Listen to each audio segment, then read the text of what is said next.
We come now to our new drama serial. We present...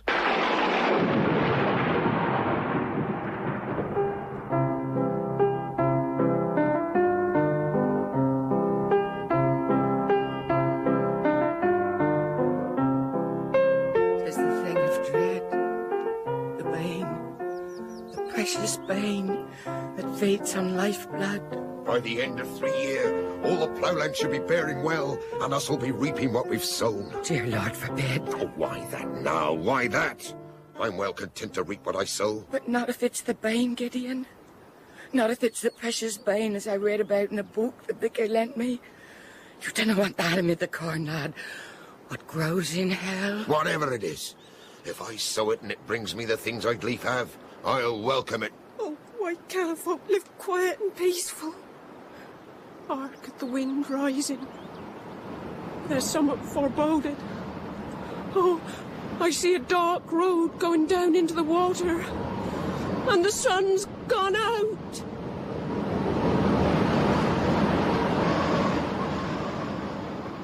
Before everyone gets the wrong idea, we present not Precious Bane by Mary Webb, but... Excuse me, I'm so sorry to interrupt you. Would you mind very much if I just say a few words first? Well, no, I suppose not, Miss... Gibbons, Stella Gibbons. Oh. Thank you so much. My dear listener, what follows is an offering to the author of Precious Bane. You see, I have a debt to pay. Mary Webb's books have been something more to me than books. They have been springs of refreshment, loafings for the soul, eyes in the dark. They have given me joy. It is just possible that it was not quite the kind of joy the author intended them to give, for which of us is infallible, but it was joy all right. I have more than once hesitated before the thought of trying to repay some fractions of my debt by offering a work that was meant to be funny, for her books are not funny. They are records of intense spiritual struggles staged in the wild setting of Mere, Berg or Fen.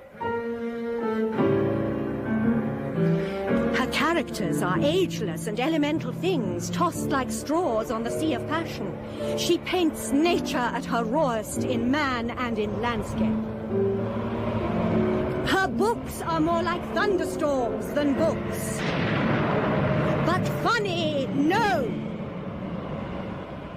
However, such as it is, and for what it is worth, the following play is for Mary Webb, and for you, dear listener. Let other pens dwell on guilt and misery. May I do the announcement now, Miss Gibbons? Oh, by all means. Thank you.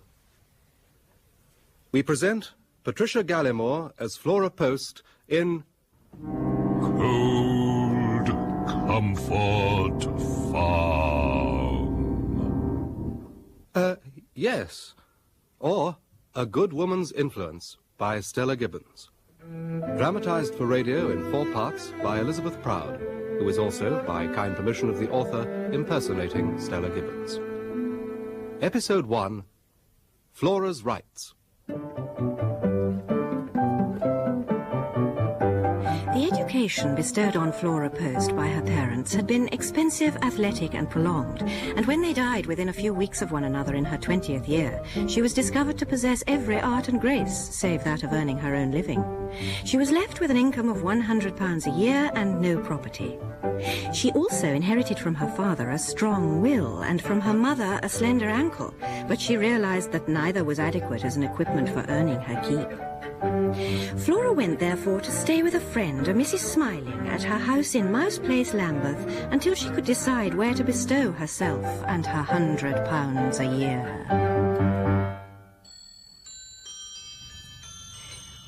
Well, darling, will you have tea or a cocktail?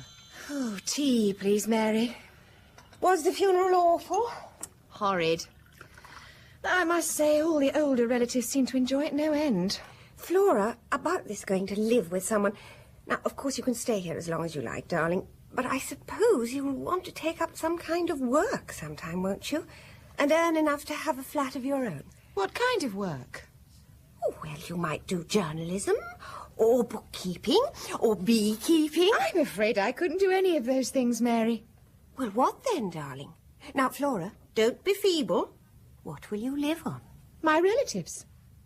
Flora. Yes, Mary, I am peculiarly.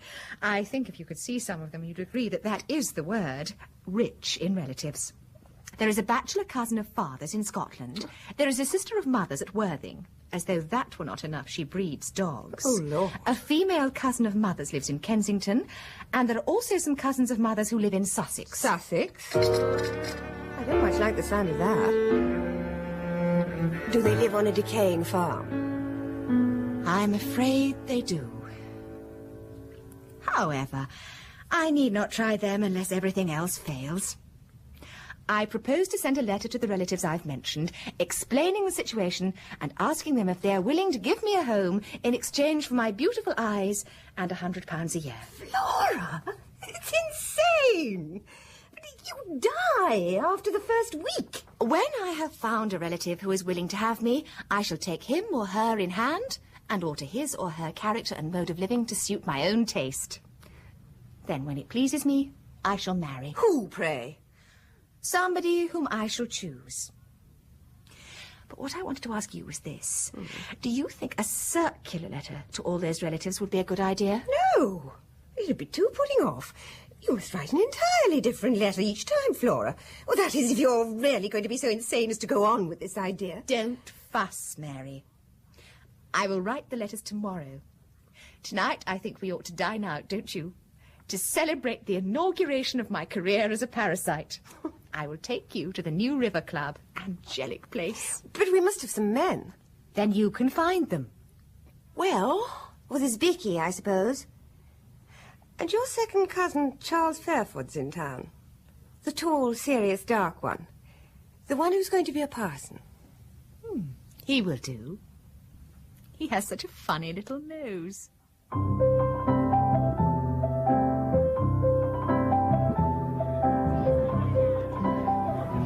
Have you told Charles about your plan, Flora? Good heavens, no. Charles is a relation. He might think I wanted to go and live with him and Cousin Helen in Hertfordshire and was angling for an invitation. Well, you could if you liked. There's a swing in the garden and tobacco flowers in summer. And probably Mother and I would quite like it if you did. What is your plan, anyway? Oh, she has this insane notion of living on her relatives instead of learning to be somebody's secretary. I think it's degrading of you, Flora. Do you truly mean you don't ever want to work at anything? Well, when I'm 53 or so, I'd like to write a novel as good as Persuasion. But with a modern setting, of course. For the next 30 years or so, I shall be collecting material for it. Oh, nonsense, Flora. If you ask me, I think I have much in common with Miss Austen. She liked everything to be tidy and pleasant and comfortable about her, and so do I. You see, Mary, unless everything is tidy and pleasant and comfortable all about one, people cannot even begin to enjoy life. I cannot endure messes. Neither can I. If there's one thing I do detest, it's a mess. And I do think you're going to be messy if you go and live with a lot of obscure relations. Well, my mind is made up, so there's no purpose in arguing. After all, if I find I cannot abide Scotland or Worthing or Sussex, I can always come back to London and gracefully give in and learn to work as you suggest. I'm sure it would be more amusing to go and live with some of these dire relations. Besides, perhaps one or two of them will have messes or miseries in their domestic circle, which I can clear up. Well, if you get very sick of Scotland or Worthing or wherever it is, phone me and I will come and rescue you in my plane. Have you a plane, Charles? What breed is it? A twin Berlicia bat. Its name is Speedcop II. Oh, I don't think an embryo parson ought to have a plane. What has that to do with it? Anyway, you let me know and I will come along. Very well, I promise. And tomorrow I will write my letters. So tomorrow you'll have thought better of it.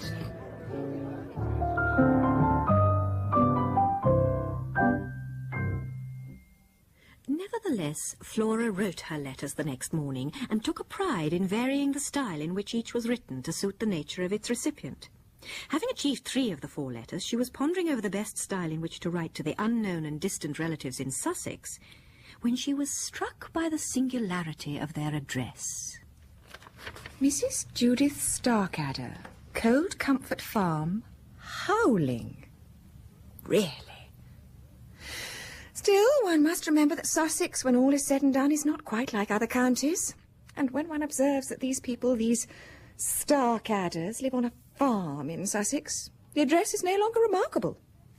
Things seem to go wrong in the country more easily and more frequently somehow than they do in town. and such a tendency must naturally reflect itself in local nomenclature. Howling indeed. Gracious, nearly 1 o'clock. Mary will be back soon, and I haven't decided how to address these people. Well, a straightforward explanation of the position will have to do. Please reply as soon as possible, as I am anxious to know what is going to happen to me.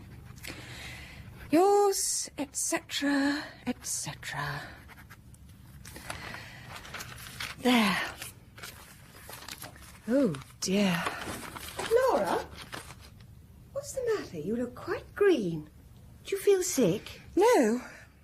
That is not physically sick. Only rather nauseated by the way I have achieved these letters. Well, I only pray that if any of them answer, it won't be those people in Sussex.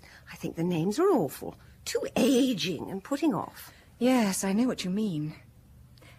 I think if I find I have any third cousins living at Cold Comfort Farm, young ones, you know, children of Cousin Judith, who are named Seth or Reuben, I shall decide not to go. Why? Oh, because highly sexed young men living on farms are always called Seth or Reuben, and it would be such a nuisance. And my cousin's name, remember, is Judith. That in itself is most ominous. Her husband is almost certain to be called Amos, and if he is, it will be a typical farm, and you know what they're like. I hope there'll be a bathroom. Nonsense, Mary. Of course there'll be a bathroom. Even in Sussex, it would be too much. Well, we shall see. On the third morning after this conversation, 4 letters came to Mouse Place for Flora, including one in the cheapest kind of yellow envelope, addressed in so barbed and illiterate a hand that the postman had some difficulty in deciphering it. The envelope was also dirty. The postmark was howling. Yeah, there you are, you see. How revolting. Well, wait now while I read the others, and we will save that one till the last. Oh, Flora, please. Do be quiet. I want to see what Aunt Gwen has to say. Is Aunt Gwen the one who lives in Worthing? And breeds dogs. Yes, now hush. Rosedale, Worthing.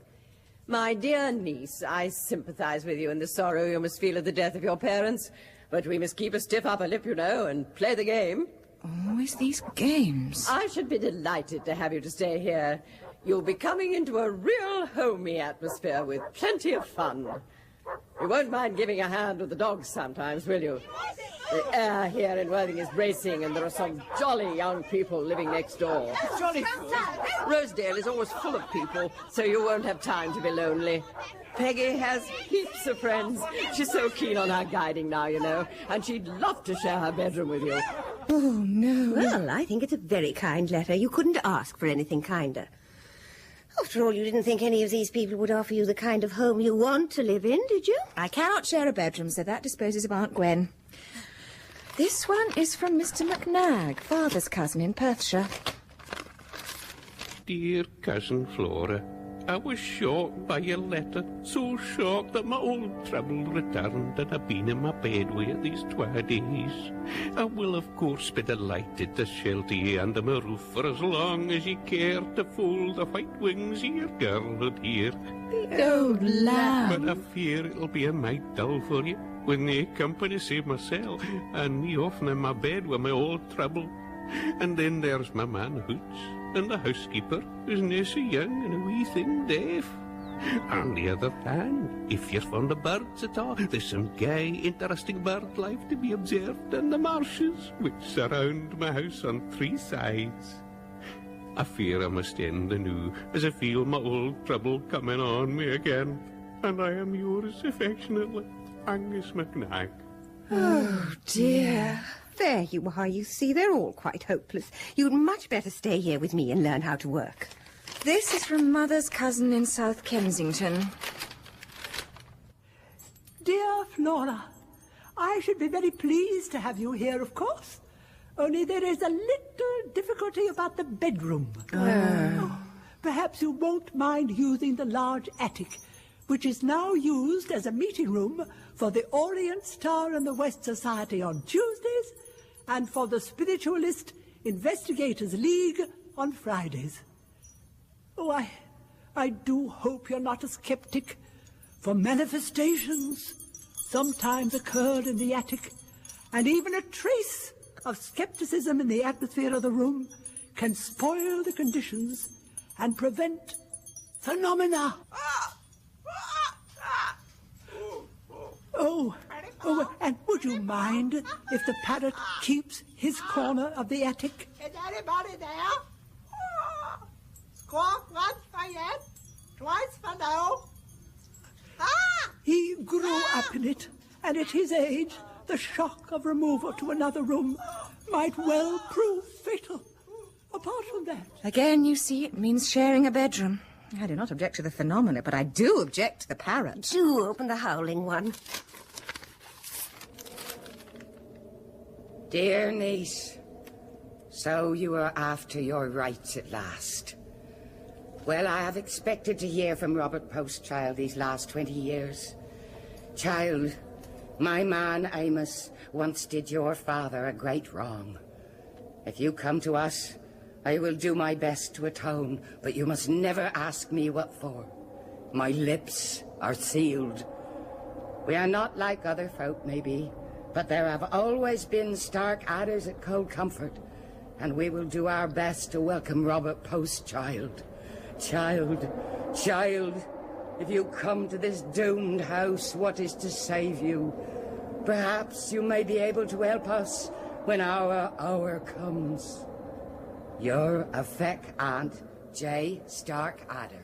Well, Flora, how exciting. And there's nothing about sharing a bedroom. Yes, that is at least a negative merit. And there's nothing about spying on birds in marshes or anything of that kind. Oh, I do wonder what it was her man did to your father. Did you ever hear him say anything about a Mr. Starkadder? Never. The Starkadders are only connected with us by marriage. This Judith is a daughter of Mother's eldest sister, Ada Doom. So you see, Judith is really my cousin, not my aunt. I suppose she got muddled, and I'm sure I'm not surprised. The conditions under which she seems to live are probably conducive to muddle. I wonder what has happened to Aunt Ada. She'd be quite old now. She was 15 years or so older than Mother. Well, it sounds an appalling place, but in a different way from all the others. I mean, it does sound interesting and appalling, while the others just sound appalling. If you really have made up your mind to go, I think you'd best go to Sussex. Yes, I think I will go to Sussex, Mary. I'm anxious to see what Cousin Judith means by rights. Oh, do you think she means some money? Or perhaps a little house? Anyway, I shall find out when I get there. Today is Friday. Suppose I go down on Tuesday after lunch. You're all eager about it, aren't you? I want my rights. Now, you go away, Mary, because I'm going to write to all these good souls, and that will take time. And I'll ask Cousin Judith to mention a few trains to Howling and who will meet me. Meet you? But, Flora, in novels about agricultural life, no one ever does anything so courteous as to meet a train, unless it's with the object of cutting in under the noses of the other members of the family with some sordid or passionate end in view. True, but that is no reason why the Starkadders should not begin to form civilized habits. Well, we shall see. And mind you wire me if there are any other cousins called Seth or Reuben, or if you want any extra boots or anything. There are sure to be masses of mud. On Monday, the last post brought Flora a limp postcard from Sussex. Does it give the times of the trains, my dove? It is dirty, isn't it? Can't help rather wishing it were possible for the Starkadders to send a clean letter.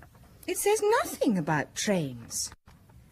As far as I can make out, it appears to be some verses with which I must confess I am not familiar from the Old Testament. There's also a repetition of the assurance that there have always been Starkadders at Cold Comfort. Oh, why it should be necessary to impress this upon me, I'm at a loss to imagine. Oh, don't say it's signed Seth or Reuben. It's not signed at all. I gather that it is from some member of the family who does not welcome the prospect of my visit. I can distinguish a reference, among other things, to vipers. Really? Yes. I must say that I think it would have been more to the point to give a list of the trains. But I suppose it is a little illogical to expect such attention to petty details from a doomed family living in Sussex. Well, Mary, I shall go down tomorrow after lunch as I planned. I will wire them in the morning to say I'm coming. I expect Seth will meet you in a jaunting car. One does not have jaunting cars in England, Mary. They are indigenous to Ireland. If Seth meets me at all, it will be in a wagon or a buggy. Well, I do hope he won't be called Seth. If he is, Flora, mind you wire me at once, and about gumboots, too. I will wire, but I don't see what good it will do. Oh, it will, because then I can send things. What things? Oh, proper clothes and cheerful fashion papers. I see. Is Charles coming to the station? He said he might. Why? Oh, I don't know. He rather amuses me. And I quite like him. Don't forget to phone me if it all gets too much for you, and I will come and take you away in Speed Cop too. I won't forget, Charles, dear. Thank you very much. And I'm quite sure I shall find it very amusing and not at all too much for me. Goodbye, darling. Bye. Goodbye. Don't forget to feed the parrot. What parrot? Oh, any parrot. Bless you all. And as Flora composes herself for the journey, we shall move before her to Sussex. At this point, dear listener, I should explain that I have spent some 10 years of my creative life in the meaningless and vulgar bustle of newspaper offices. The life of the journalist is poor, nasty, brutish and short. So is his style. Having spent 10 years learning to say exactly what I meant in short sentences, I found to my horror that I must learn, if I was to achieve literature, to write as though I were not quite sure what I meant, but was jolly well going to say something all the same in sentences as long as possible.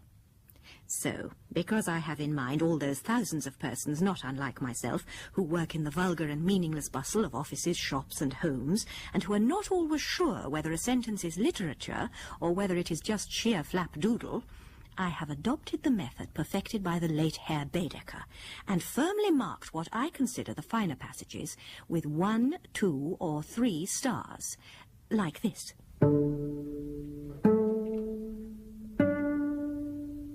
In such a manner did Herr Baedeker deal with cathedrals, hotels, and paintings of genius. There's no reason why it shouldn't be applied to passages in novels or plays for the wireless. It ought to help the reviewers, too. And, of course, literature must be read by someone thoroughly qualified to do so. I have asked Mr. John Westbrook to oblige. Now then.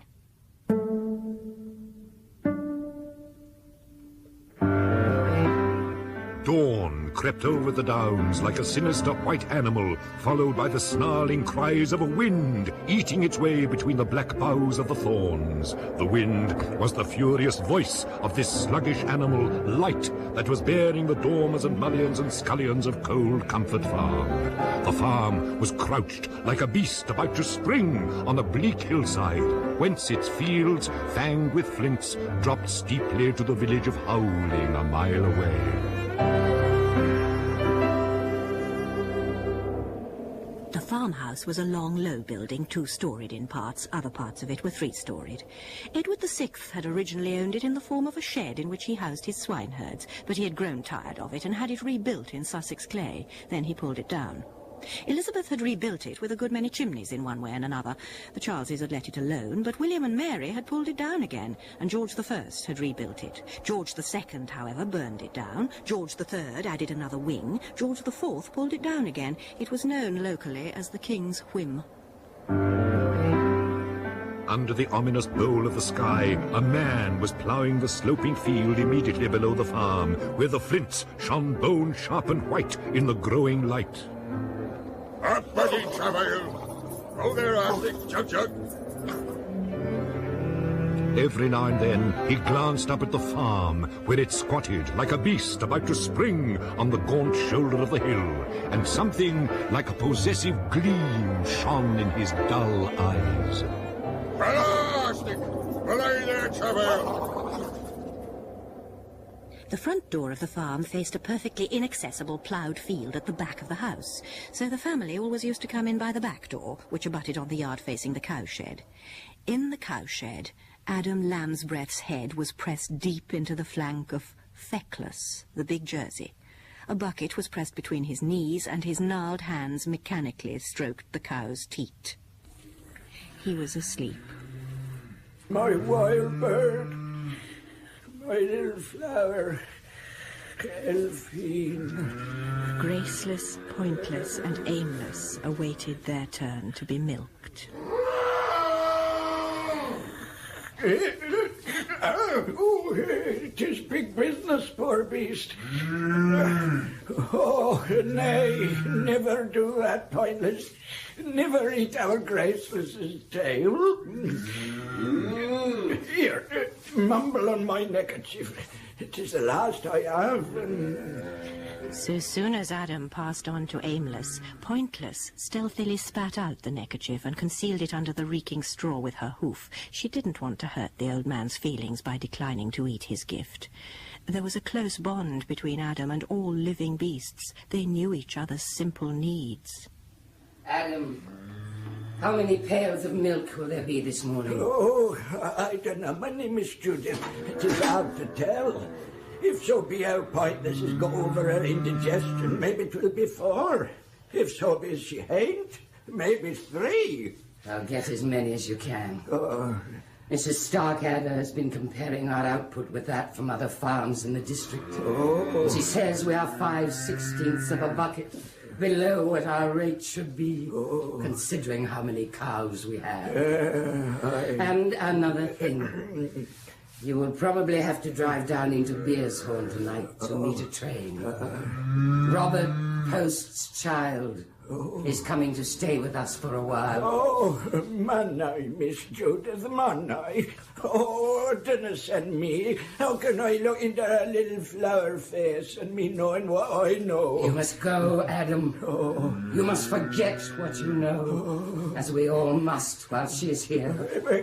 Could not Master Seth go instead of me? You remember what happened the last time when you went to meet the new kitchen maid? No.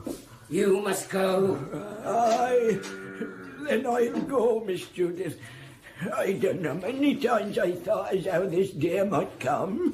And now I'm going to bring Robert Post's child back to cold comfort. Aye, to stride. The seed to the flower to the fruit to the belly. Aye, so 'twill go. In the large kitchen of the farmhouse, a snood full of coarse porridge hung over a sullen fire, and looking moodily down into the contents of the snood was a tall young man, whose riding boots were splashed with mud to the thigh, and whose coarse linen shirt was open to his waist.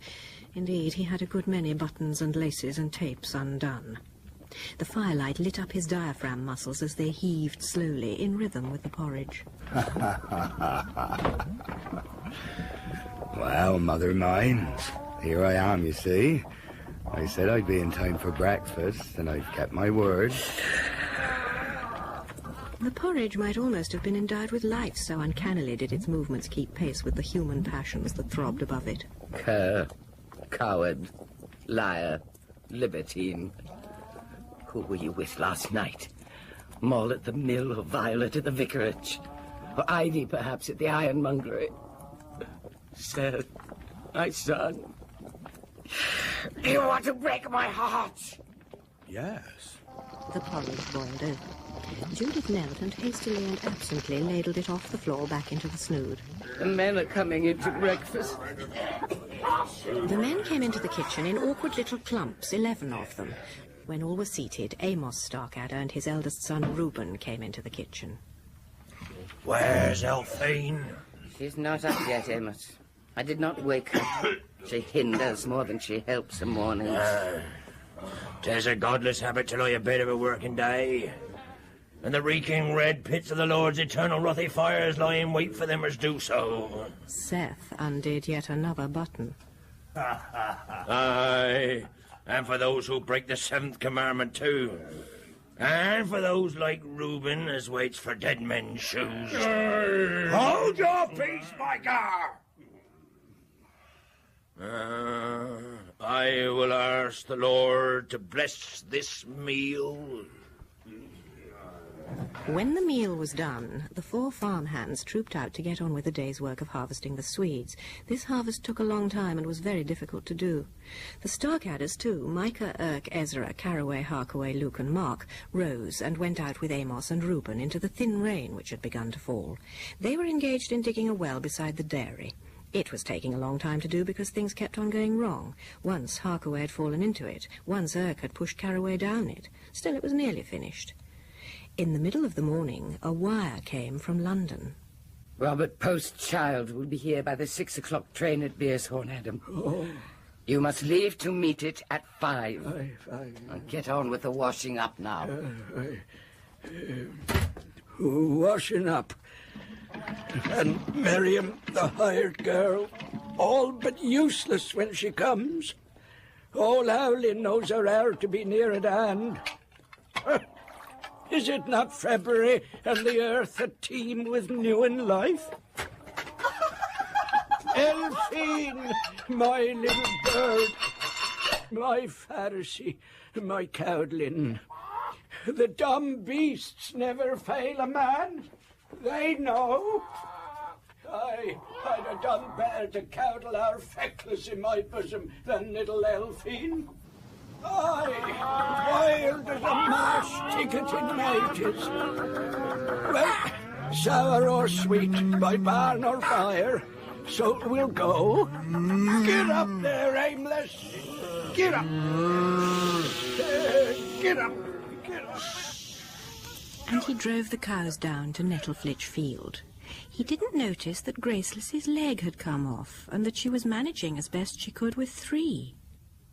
At 5 o'clock, Adam harnessed Viper, the gelding, to the buggy and set off to meet Flora. Beershorn was a good 7 miles from Howling, and Adam very soon forgot what he was going there for.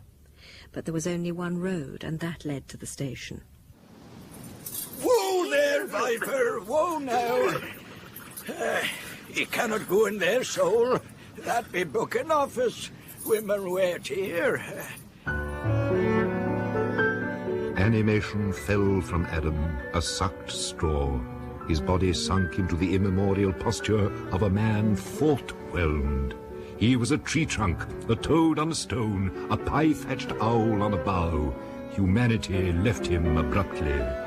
If time passed, there was no time for Adam. How revolting! Straw? As if I were a hen. Nay, never do that, soul. That straw were good enough for Miss Judith's wedding trip to Brighton, and it mun serve. Straw, chaff, leaf of fruit, we mun all come to it. Not while I can prevent myself. Now, shall we be getting along, if you've finished brooding? Robert Poste, child. But I was sent here to meet ye, and I never saw ye. I know. Child! Would you prefer it if I drove the horse? You? Drive Viper? And you not but a capsy wennet? Get up there, Viper! Get up! Just as you like, of course. Viper, eh? Not a very auspicious beginning. Just as well I put my copy of the Pensées of the Abbé Fausse-Maigre in my overnight case. Oh, the dear Abbé, so civilized. What is it he says about journeys? Never confront an enemy at the end of a journey, unless it happens to be his journey. Oh, come, the Starkadders are not exactly enemies. Still, we shouldn't be long at this rate. Viper seems to be a pretty good horse. I suppose the Starkadders haven't had him long. Oh, I can see lights over there. Is that Howling? Aye, Robert Poste, child. Are we nearly there? Aye, Robert Poste, child. I think we must be there. Nay, never say that. But I do say it. I shall get down. "'Tis the cowshed. 'Tis our feckless opening the door for me. Good heavens. Is that you, Adam? Oh, how do you do? You must be my cousin Judith. I'm so glad to see you. How nice of you to come out in all this cold. Terribly nice of you to have me, too. Judith raised the lanthorn which she carried, and for the first time a Starkadder looked upon a civilized being.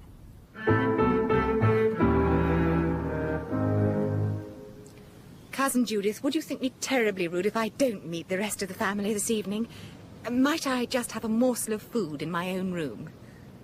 It is cold there. Oh, a fire will soon warm it up.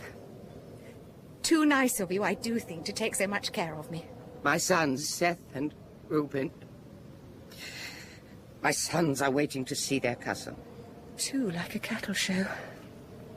It's so nice of them, but I think all the same, I will see them in the morning. As you will.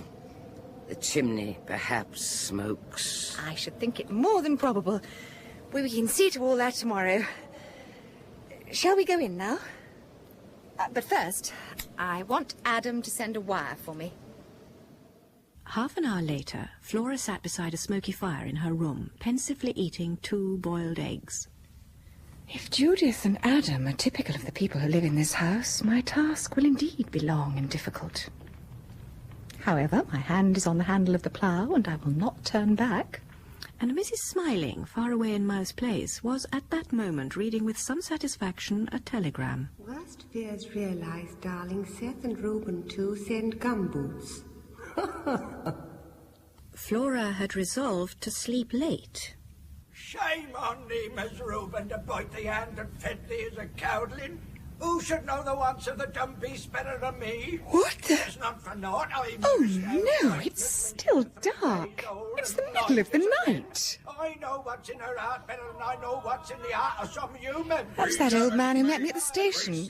Adam something. Where is it? Answer me that, you doithering old fool of a man. Who will buy Graceless now when I take her down to Beersall Market? Who wants a cow with only 3 legs? Whatever is he talking about? That, 'tis all the same. Cold comfort stock ne'er finds a buyer. With the Queen's bane blighting our corn, and the King's evil laying waste the clover, and the Prince's forfeit bringing black ruin on the A, and the sows as barren as Camasket. Aye, 'tis the same tale everywhere, all over the farm. So that's Cousin Reuben. He does sound depressed. Answer me that. I don't know, Miss Reuben, and if I did, I wouldn't tell thee. I know what goes on in the hearts of the dumb beasts without spying round on them to see where they leaves their legs is from Aunt Eve. What can he be talking about? Counting the very feathers the chickens let fall to see as no one makes off with him. Well, and why should I not? Do I pay wages, MacDonald, to steal the chickens' feathers and carry them off into Beersall and sell them for good money?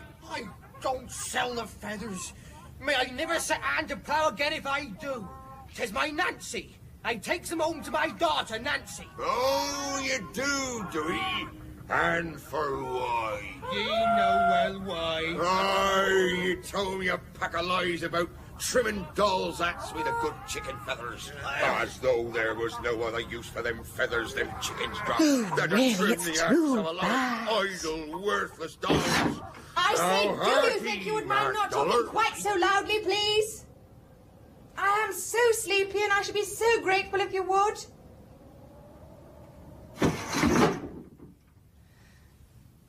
That surprised them. I do hope they keep quiet long enough for me to go to sleep again. And they did. When Flora woke again, it was daylight.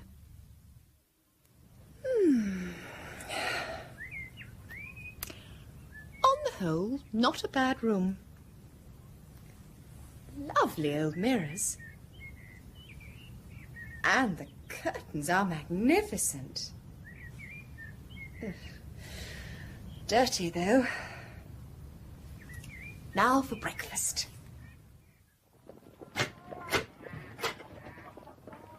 I suppose this must be the kitchen. What a mess. The door wide open.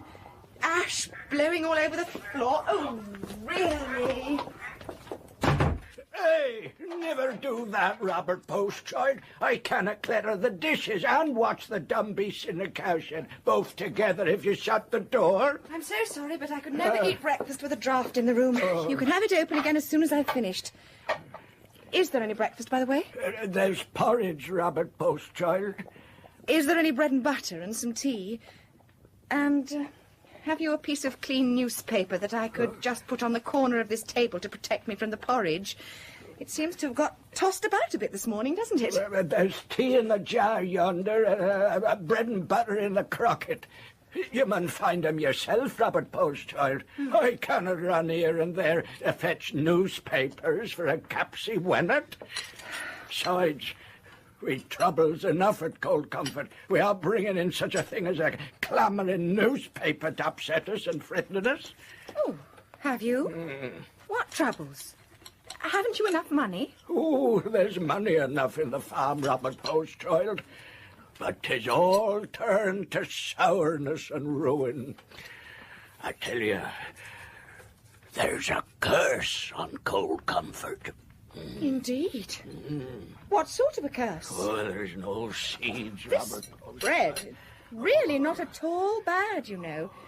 Surely you don't bake it here. Couldn't Cousin Amos sell the farm and buy another one without any curse on it in Berkshire or Dorsetshire? Nay, there've always been Starkadders at Cold Comfort. Mrs. Starkadder, she's set on us staying here. 'Tis her life. 'Tis the life in her veins. Cousin Judith, you mean? Well, she doesn't seem very happy here. Nay, Robert Post, child. I mean the old lady. Old Mrs. Starkadder, up yonder. Up yonder? Is she dead, then? Nay, she's alive right enough. Her hand lies on us like iron, Robert Post, child, but she never leaves her room, and she's never sees no one but Miss Judith. She's never left the farm this last 20 years. I'm unclear the dishes now. Leave me be in peace, Robert Post, child. Oh, all right. But I do wish you would call me Miss Post, or even Miss Flora, if you'd rather be all feudal. I do feel that Robert Post's child every time is rather a mouthful, don't you? Leave me be in peace. I'm unclear the dishes. So, that's what it is. The dominant grandmother theme. Of course. Mrs. Starkadder is Aunt Ada Doom, I'm sure of it. Come to think of it, she probably sent that postcard with a reference to generations of vipers. Now then, if I intend to tidy up life at Cold Comfort, I shall find myself opposed at every turn by Aunt Ada's malign influence. You will need the higher common sense. Yes. I think before I tackle Aunt Ada, I shall see what advice the Abbé Fausse-Maigre has to offer. The higher common sense was written in an attempt not to explain the universe, but to reconcile man to its inexplicability. In that case, the higher common sense will surely provide a guide for a civilized person confronted with the dilemma of the Aunt Ada type. Just as well it's in my trunk. I shall have to have a little talk with Cousin Judith. About my food, for one thing. Eat food prepared by Adam I cannot and will not. What is the man doing with that twig, for instance? What on earth are you doing, Adam? Clattering the dishes, Robert Post, child. But surely you could do it much more easily with a little mop. A nice little mop with a handle. And some hot water, perhaps. It would get the dishes cleaner, and it would be much quicker, too. I don't want a little mop with a handle. I've used a thorn twig these 50 years or more. And what was good enough then is good enough now. And I don't want to clear the dishes more quickly, neither. It passes the time away and takes me thoughts off me little wild bird. But if you had a little mop and could wash the dishes more quickly, you could have more time in the cowshed with the dumb beasts. Anyway, I shall buy one for you when I go into Beershorn tomorrow. Oh, my little wennet.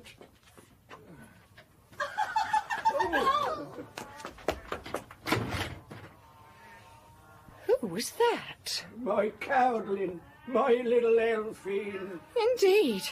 And does she always charge about like that? Aye, she's as wild and shy as a Pharisee of the woods. Days she'll be away from home, wandering on the hills. Aye, and at night, too. She'll break my heart in little sippets, so she will. Does she go to school? How old is she? 17. Nay, never talk of school for my wennet. Why, Robert Post, child, you might as soon send the white hawthorn or the yellow daffodil to school as my Elfine. She learns from the skies and the wild marsh tickets, not out of books. How trying. They don't seem to have taught her any manners, do they? Oh. Look here, where is everybody this morning? I want to see Miss Judith before I go out for a walk. Miss Amos, he's down seeing the well drained for Mark Dollar's Nancy. We think she's fallen in it. Miss Reuben, he's down Nettle Flitch ploughing. Miss Seth, he's off a mulligan somewheres in Ireland. Miss Judith, she's upstairs laying out the cards. Well, I shall go and find her. What does mollicking mean? Well, No, you need not tell me. I can guess. What time is lunch? The men has their dinner at 12. We has ours an hour later. Then I'll come in at 1. Who cooks it? Miss Judith, she cooks the dinner. Was you feared I would cook it, Robert Post, child? Set your black heart at rest. I wouldn't set me hand to cook even a run of bacon for the Starkadders. I cooks for the men, and that's all. Yes. Well, I'll just go and find Miss Judith. I wouldn't do that for no one. Oh, dear. But it is a relief about the cooking. And on the whole, cold comfort is not without its promise of mystery and excitement. Aunt Ada Doom will provide both, I'm sure. I wish Charles were here to enjoy it all with me. He dearly loves a gloomy mystery. Well, I will write to him. Now then, where is Cousin Judith's bedroom likely to be? There's Elphine doing the startled bird stunt. She'll know. Excuse me. Could you possibly help me? What you want? Cousin Judith's bedroom. Would you be a lamb and show me the way? This way. Do forgive my saying so, but I would love to see you in blue. Some shades of green are good, of course, but dull greens are very trying, I always think. Well, that's a room. Thank you so much. Oh, deplorable. She'll have to be taken in hand at once. That dreadful hood. Not only green, but hand-woven, too.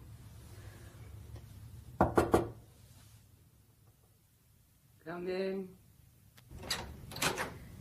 200 photographs of Seth, aged from 6 weeks to 24 years, decorated the walls of Judith's bed. She sat by the window in a soiled red dressing gown with a dirty pack of cards on the table in front of her. Good morning. I'm so sorry to interrupt you if you're busy writing letters. Busy weaving my own shroud, belike. Do what you like, Robert Post, child, if so be as you don't break in on my loneliness. Give me time, and I will atone for the wrong my man did to your father. I suppose you wouldn't care to tell me what the wrong was. I do feel it would make matters a little easier. Haven't I told you my lips are sealed? Just as you like, of course, Cousin Judith. There's another thing. When shall I pay you the first instalment of my allowance? My £100 a year, you know, for my keep. Keep it! We will never touch a halfpenny of Robert Post's money. While you are here as the guest of cold comfort. Every midquite is paid for with our sweat. That is very generous of you, Cousin Judith. Thank you very much. By the way, I adore my bedroom, but do you think I could have the curtains washed? I believe they're red, and I should so like to make sure. Curtains? Oh, child, it is many years since such trifles broke across the web of my solitude. I'm sure it is. But do you think I might have them washed all the same? Could Adam do them? Adam? His frail arms have not the strength. Miriam, the hired girl, might have done them, but... Yes? Out there, in the little hut at the far end of Nettle Flitch Field. Listen. It is the hired girl in labour. What? Without a doctor or anything? Hadn't we better send Adam down into Howling for one? I mean, in that grim-looking hut... Leave her in peace. Animals like Miriam are best alone at such times. 'Tis not the first time. Too bad. 'Tis the 4th time. Every year in the fullness of summer, when the sook-bind hangs heavy from the wains, 'tis the same. And when the spring comes, her hours upon her again. 'Tis the hand of nature, and we women cannot escape it. Oh, can't we? Such a shame. Well, she's out of the question anyway. What question? I mean the curtains. She can't wash them if she's just had a baby, can she? She will be about again tomorrow. Such wenches are like the beasts of the field. Oh. Well, if you really think she'll be about again in a few days, perhaps I might look in at her hut this morning and arrange about the curtains. Cousin Judith? Fourth time. 4 of them. Love children. That animal and love. And he... He? Oh, the young man in all the photographs. He's a thought too fat, but really very handsome. One of your sons, Cousin Judith? Aye, Seth. The shame of our house. So Miriam's children all belong to Seth. Really, it's too bad. I suppose on any other farm one would say that it set a bad example. But of course that doesn't apply here. I must see, I think, what can be done about Seth. Flora put on her mackintosh and picked her way through the mud and rancid straw which hid the yard, without encountering anyone except a person whom she took from his employment to be Reuben. He was feverishly collecting the feathers dropped by the chickens straying about the yard, and comparing them in number with the empty feather sockets on the bodies of the chickens. A precautionary measure, I suppose, to prevent any feathers being taken away by Mark Dollar to his daughter Nancy. Reuben, if it were he, was so engrossed that he didn't observe Flora, and she set off across Nettleflitch Field to the hut. But since it's raining and Flora's the only one of us with a mackintosh on, I think we'd best stay in the dry, listener. And I'll ask the BBC announcer to do his stuff. Mr. Donaldson. Oh. Thank you, Miss Gibbons. Thank you. In episode 1 of Cold Comfort Farm, Flora Poste was played by Patricia Gallimore, Stella Gibbons by Elizabeth Proud, the Abbé Force Maigre, Malcolm Hayes, and Mr. John Westbrook by John Westbrook. Mary Smiling was played by Kate Binchy, Charles Fairford, David McAllister, Aunt Gwen, Pauline Letts, Angus McNabb, Alexander John, and the Spiritualist Lady and the Parrot by Gladys Spencer. The Starkadder family. Great Aunt Ada, who has not yet appeared, will be played by Fabia Drake. Amos, John Hollis, Judith, Margaret Robertson, Reuben, Trevor Martin, Seth, Sean Probert, Micah, Alexander John, Elphine, Jane Knowles, Adam Lambsbreath, Cyril Shaps, and Mark Dollar, Stephen Garlick. The animals, with and without legs, were played by members of the cast, and Miss Gibbons's book was adapted for radio by Elizabeth Proud and directed with an attempt at tidiness by Ian Cottrell. Oh, the musical accompaniment was provided by Terence Albright, with Richard Apley providing a cello obbligato. Will Miriam's baby be a boy or a girl? Will Reuben solve the problem of the missing chicken feathers? Will Adam find Graceless's leg?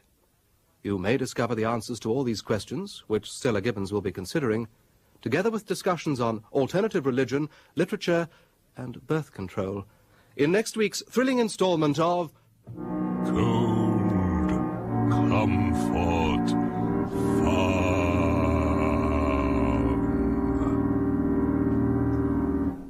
We present Patricia Gallimore as Flora Poste in Cold Comfort Farm. or A Good Woman's Influence by Stella Gibbons. Dramatized for radio by Elizabeth Proud, who is also impersonating the author. Episode 2, Amos's Call.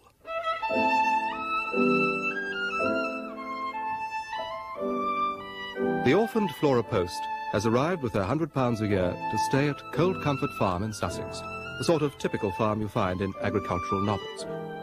She finds life on the farm very messy and has decided to take the Starkadder family in hand and tidy them up. But first, her bedroom curtains need washing. And apparently the only person who can do this job is Miriam, the hired girl, who has just been heard screaming in childbirth in a hut at the bottom of Nettleflitch Field. As Flora approaches the hut, in some trepidation, Stella Gibbons has asked Mr. John Westbrook to open episode 2, with a passage of 2-star literature.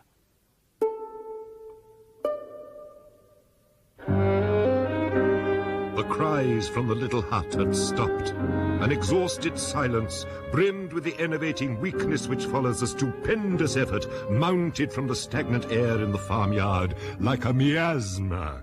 All the surrounding surface of the countryside, the huddled downs lost in rain, the wet fields fanged abruptly with flints, the leafless thorns thrust sideways by the eternal pawing of the wind, the farm crouched like a beast about to spring on the hillside. All seemed to be folding inwards upon themselves. Their dumbness said, "Give up." Flora's practical experience of confinements was non-existent, but she had a lively acquaintance with them through the works of women novelists, especially those of the unmarried ones. I must say, I do hope there are not going to be any heavy shapes or sweat or howls in this hut. I suppose there are bound to be bedposts. Who's there? Miss Post from the farm. May I come in? What do we want? With me and mine. It's curious that persons who live what the novelists call a rich, emotional life always seem to be a bit slow on the uptake. To Flora's relief, there were no sweat, nor howls, nor bedposts in the hut. There was only a young woman, whom she supposed to be Miriam, rather sullen-looking and like a ripe fruit, of course. Baby, there was none, and Flora was puzzled, but she was too relieved to wonder much what the explanation could be.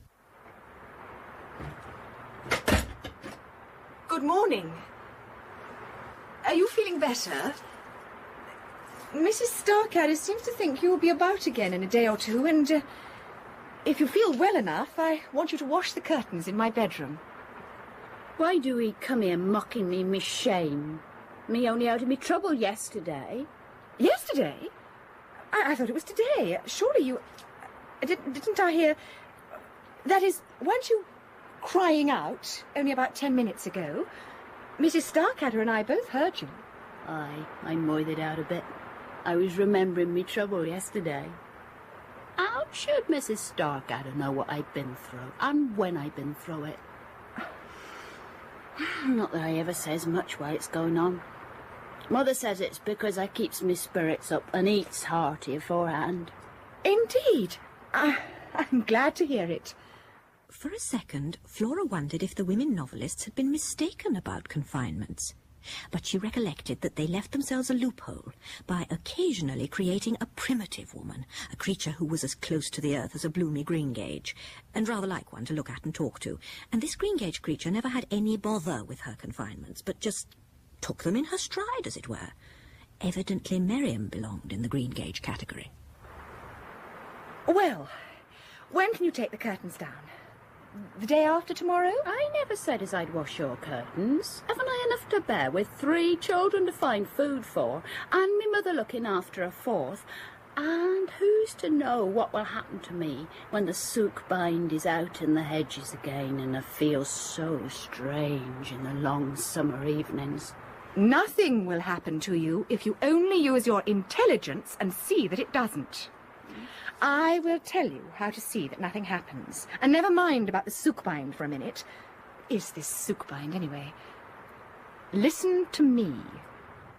And carefully, in detail, in cool phrases, Flora explained exactly to Miriam how to forestall the disastrous effect of too much sookbind and too many long summer evenings upon the female system. 'Tis wickedness. 'Tis flying in the face of nature. Nonsense. Nature is all very well in her place, but she must not be allowed to make things untidy. Now remember, Miriam, no more sookbind and summer evenings without some preparations beforehand. As for your children, if you will wash the curtains for me, I will pay you, and that can go towards buying some of whatever it is children have to eat. Well, I don't know. Oh, 'tis Mother. Come in, Mother. Oh, good morning, miss. A nasty day. It is indeed. Good morning. She comes from up at the farm. She wants me to wash her bedroom curtains, and me with me trouble only a day behind me. Oh, she? The cat's mother? Speak properly to the young lady. Oh, you must excuse her, miss. She's more like her father's side of the family. Oh, it was a black day for me when I took up with Agony Beetle and left Sydenham for Sussex. Oh, all my people live in Sydenham, miss, and have these 40 years. Oh. Wash them? Oh. Well, I never thought I'd live to hear of anyone up at Cold Comfort wanting a bit of washing done. They might begin on that old Adam of theirs, or whatever he calls himself, and no harm would be done, I'll lay. She'll wash them for you, miss. I'll bring them along myself tomorrow afternoon and put them up for you. That will do very well. Thank you. It says much for the cumulative effect of cold comfort that Flora felt almost moved as she spoke these words to one who seemed to perceive, however dimly, that curtains must be washed and life generally tidied up before anyone could even begin to think of enjoying it. She wondered if she should inquire about the welfare of the baby, but decided that this might be a little tactless. Well, Miriam, ain't you going to ask me how he is? I knows. There ain't no need to ask. He'll be doing fine, he always does. Well, you needn't sound as though you wish they wouldn't. Lord knows they wasn't very welcome, poor little innocents, but now they are here, we may as well bring 'em up right. And I will too. It's to me advantage. Come another 4 years and I can begin making use of them. How? Train the 4 of them up into one of them jazz bands. I've seen in the news of the people that they earns as much as £6 a night playing at West End nightclubs. Well, I thought, here's a jazz band ready-made to be hanged, as you might say. And it's better still now there's 4 of them. Flora was rather shocked, but she felt that though Mrs. Beetle's scheme might be a little callous, it was at least organised.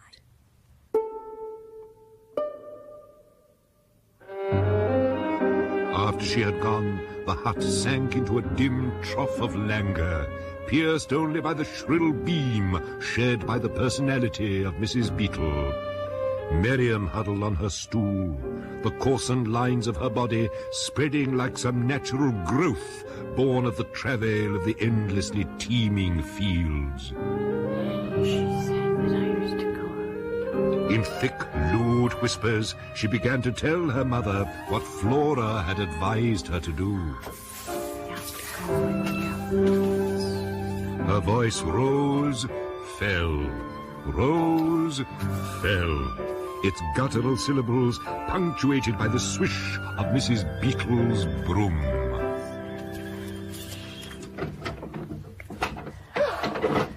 This place is enough to choke a blank.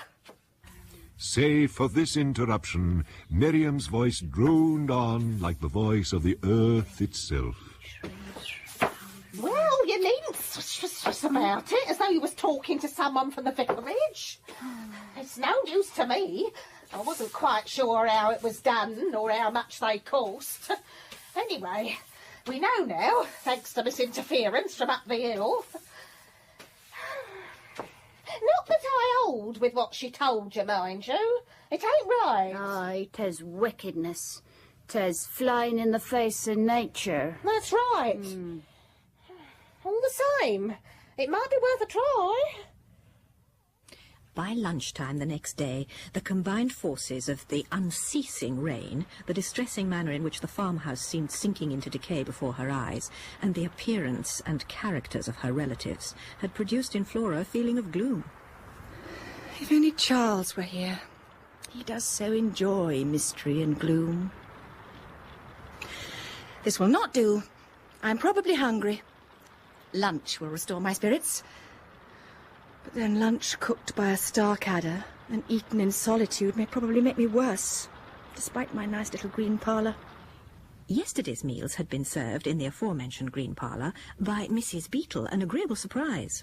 It appeared that Mrs. Beetle came in each day to prepare Aunt Ada Doom's meals. And so far I have not met Aunt Ada Doom, or Seth and Reuben, or Amos, and I wish to meet them. How can I tidy up affairs at Cold Comfort if I don't meet any of the Starkadders? Well, today I will meet Seth and Reuben at least. Tea time should present a good opportunity. And now I'm going down into Howling to see if there is a pub in which I can lunch. There was only one pub in Howling, the Condemned Man.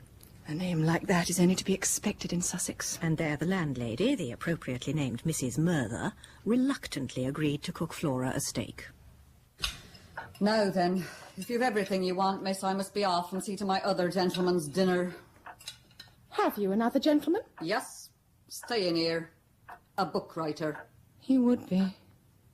What's his name? My Bug. I simply don't believe that. Unless he's a genius, of course.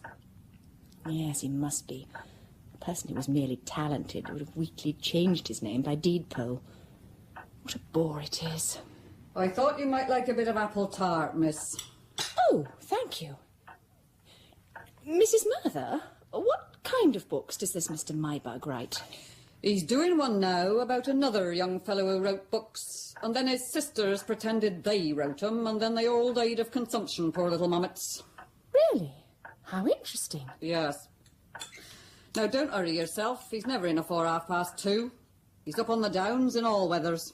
And a nice old lot of mud he brings into the house, too. Huh. A Life of Branwell Bronte. I might have known it. There's been increasing discontent among the male intellectuals for some time at the thought that a woman wrote Wuthering Heights. Well, I must just avoid him, that's all. Flora felt much better on her return to the farm, and at 4 o'clock she went into the kitchen to look for some tea. She closed the door, filled the kettle, put some wood on the fire and set the kettle on it, flicked the reminders of dinner off the table with Adam's drying-up towel, which she held with the tongs, found a loaf and some butter, but no jam, of course. I shall have to ask Cousin Judith if I may buy some jam.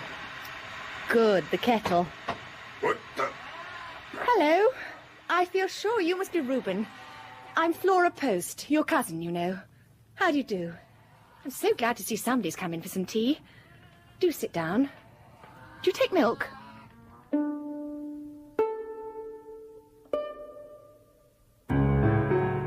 The man's big body, etched menacingly against the bleak light that stabbed in from the low windows, did not move. His thoughts swirled like a beck in spate behind the sodden grey furrows of his face. A woman. Blast! Blast! Come to wrest away from him the land whose love fermented in his veins like slow yeast. The land! The iron furrows of frosted earth under the rain lust, the fecund spears of rain, the swelling slow burst of seed sheaths, the slow smell of cows and cry of cows, the trampling bride pride of the bull in his hour. All mine! Mine! Will you have some bread and butter? Here's your tea. Oh, never mind your boots. Adam can sweep the mud up afterwards. Do come in.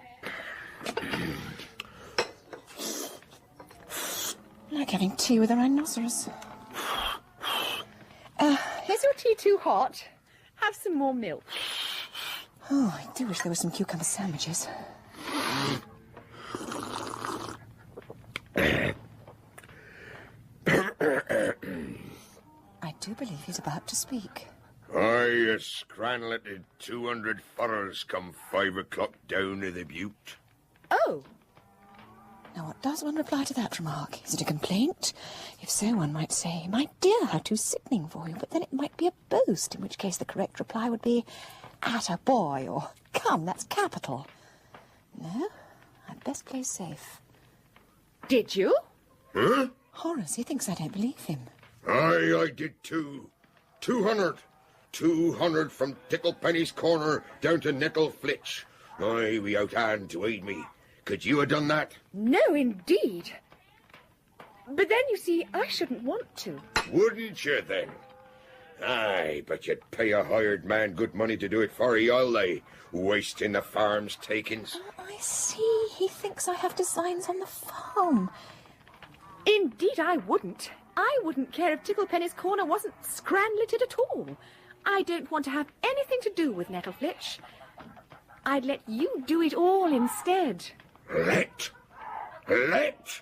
Her merksy capsy word to use to a man as has nursed a farm like a sick mommet, and a man as knows every inch of soil and patch of soup bind to the place. Let? I really think we had better get this straight.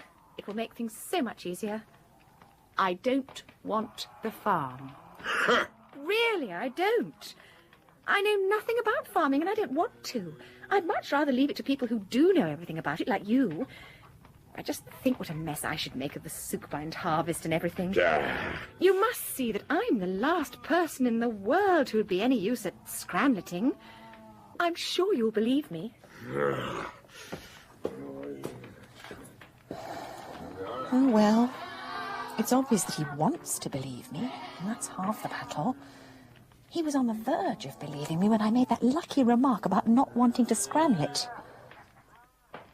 The fire was now burning brightly, and Flora took up some sewing with which to beguile the time until supper. She was making a petticoat. Adam came in from the yard, carrying between finger and thumb a bunch of thorn twigs, holding them ostentatiously in front of him like a torch. Aye, them and last me till mickle, Mr. Klettler, the dishes were. There's nothing like a thorn twig for klettering dishes. Aye, a rope's as good as altar to a willing horse. Curses like rookses, flies home to rest in bosomses and pansies. He hasn't forgotten my advice about using a little mop to clean the dishes. I must remember to buy one for him. Oh. How do you do? Are you Seth? I'm your cousin, Flora Poste. I'm afraid you're too late for any tea, unless you'd like to make some fresh for yourself. Oh, he's not the kind that can be fobbed off with tea. He's like a panther. I'm for it. Hey, what's that you're making? He hopes it's a pair of knickers, I'll bet. An afternoon tea cloth. Aye, women's nonsense. You women are all alike, aye, fussing over their fallals and bedazing a man's eyes when all they really want is man's blood and his heart out of his body and his soul and his pride. Really? Aye, that's all women want, a man's life. Then when they've got him bound up in their fallals and bedazing ways and their softness, and he can't move because of the longing for him as cries in his man's blood, you know what they do then? I'm afraid not. Would you mind passing me that reel of cotton on the mantelpiece, just by your ear? Aye. Thank you so much. They eats him, same as a hen spider eats a cock spider. That's what women do, if a man lets them. Indeed. Aye, but I said if a man lets them. No, I don't let no woman eat me. I eats them instead. That shocks you, eh? Yes, I think it's dreadful. Dreadful, aye. Ah, you're all alike. I lay you don't understand half of what I've been saying to you. You little innocent. I'm afraid I wasn't listening to all of it, but I'm sure that it was very interesting. You must tell me all about your work sometime. What do you do now on the evenings when you aren't, eating people? I goes over to Beer's Horn. To play darts? No, me play that kids game with a lot of old men. That's a good one, that is. No, I goes to the talkies. The talkies, do you? Do you like the cinema? Oh, better nor anything in the whole world. Better nor me mother, nor this farm, nor Violet down at the vicarage, nor anything. Indeed. That's interesting. Very interesting indeed.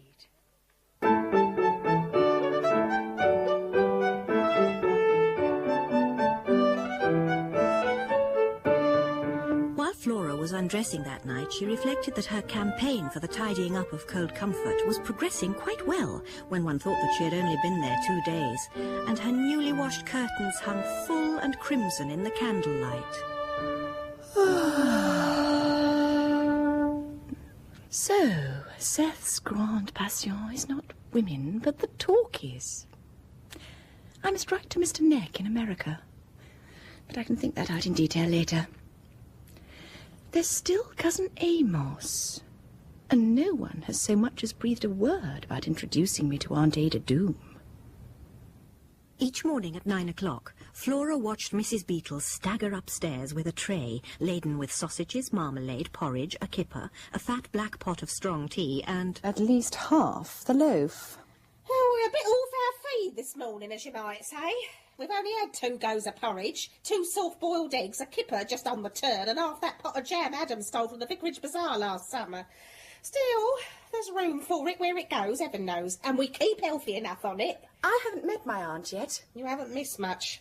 Though I must say, at least there's one of them at Cold Comfort as knows her own mind, even if she did see something nasty in the woodshed when she was 2. What on earth does that mean, I wonder? Possibly the local idiom for going cuckoo. Anyway, I can't demand to see my aunt if my aunt doesn't want to see me. Well, there's still Cousin Amos.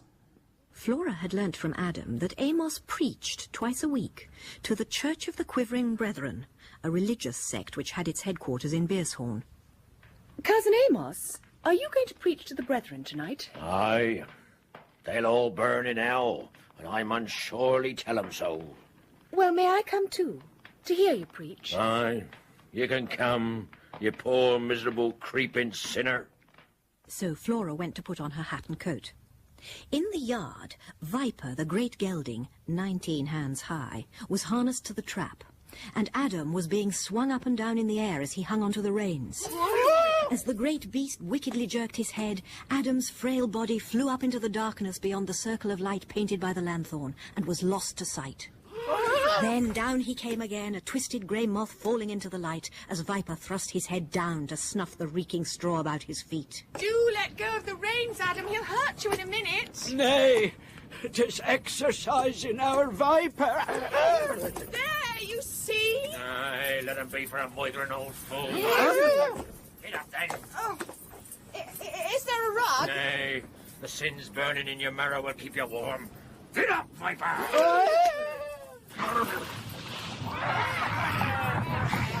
It must be so interesting to preach to the brethren, Cousin Amos.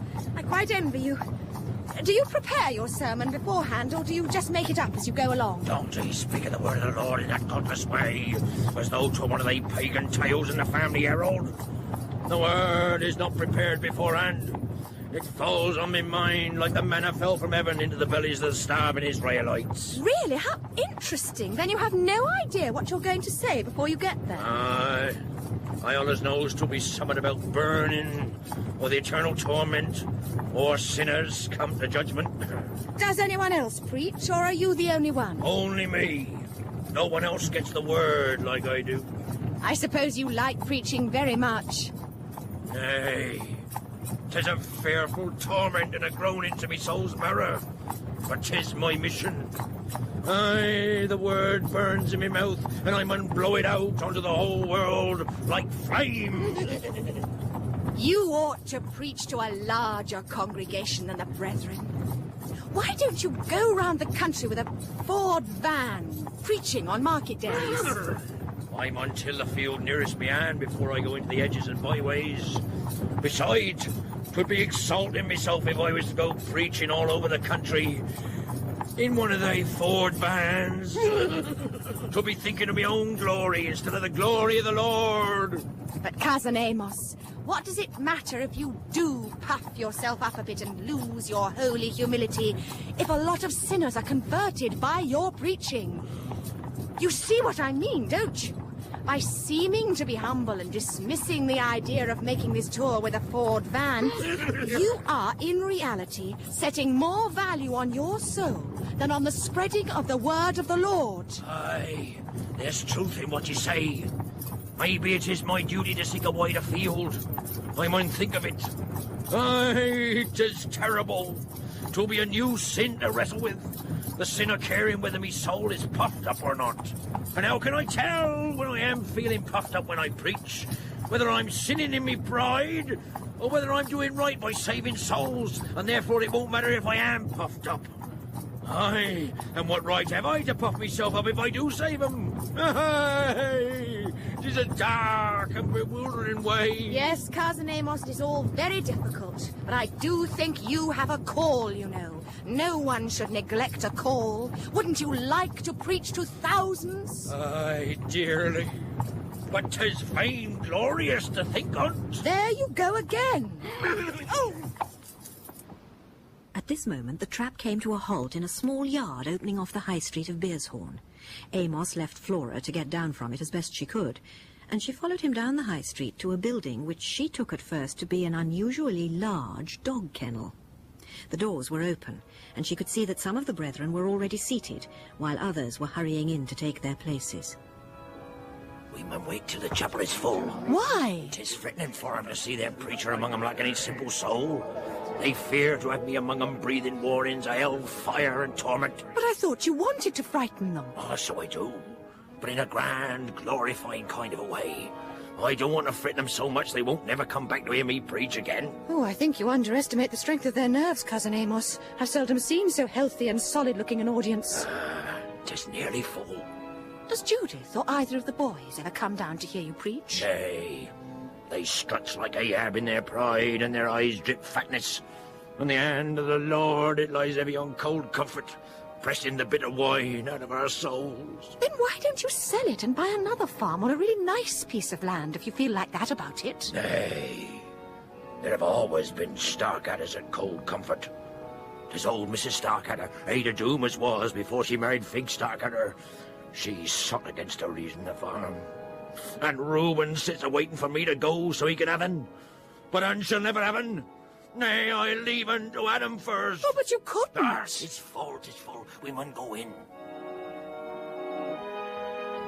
The dog kennel was now packed to bursting, and Flora thought it would be as well to sit near the door, in case the double effect of Amos's preaching and no ventilation became more than she could bear. Here's him, book. 'Tis number 200. Whatever shall we do, O Lord? Thank you so much. Whatever shall we do, O Lord, when Gabriel blows o'er sea and river?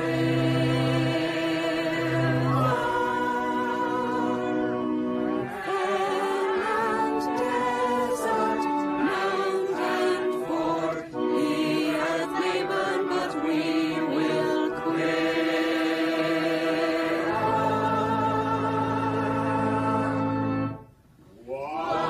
Whatever shall we do, O Lord, when Satan reigns as none from there? Oh, really? God's lights and kidneys all abroad, though we're God's nations. But on the whole, Flora approved of this hymn, because its words indicated a firmness of purpose, a clear plan in the face of a disagreeable possibility which struck an answering note in her own character.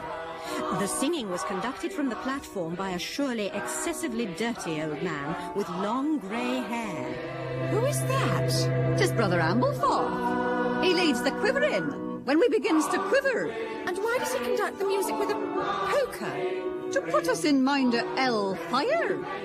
Really?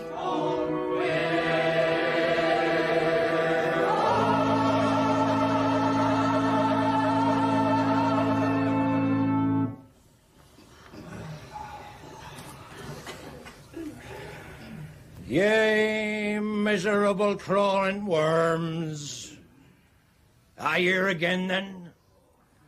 Have you come, like Nimshi, son of Rehoboam, secretly out of your doomed houses to hear what's coming to you?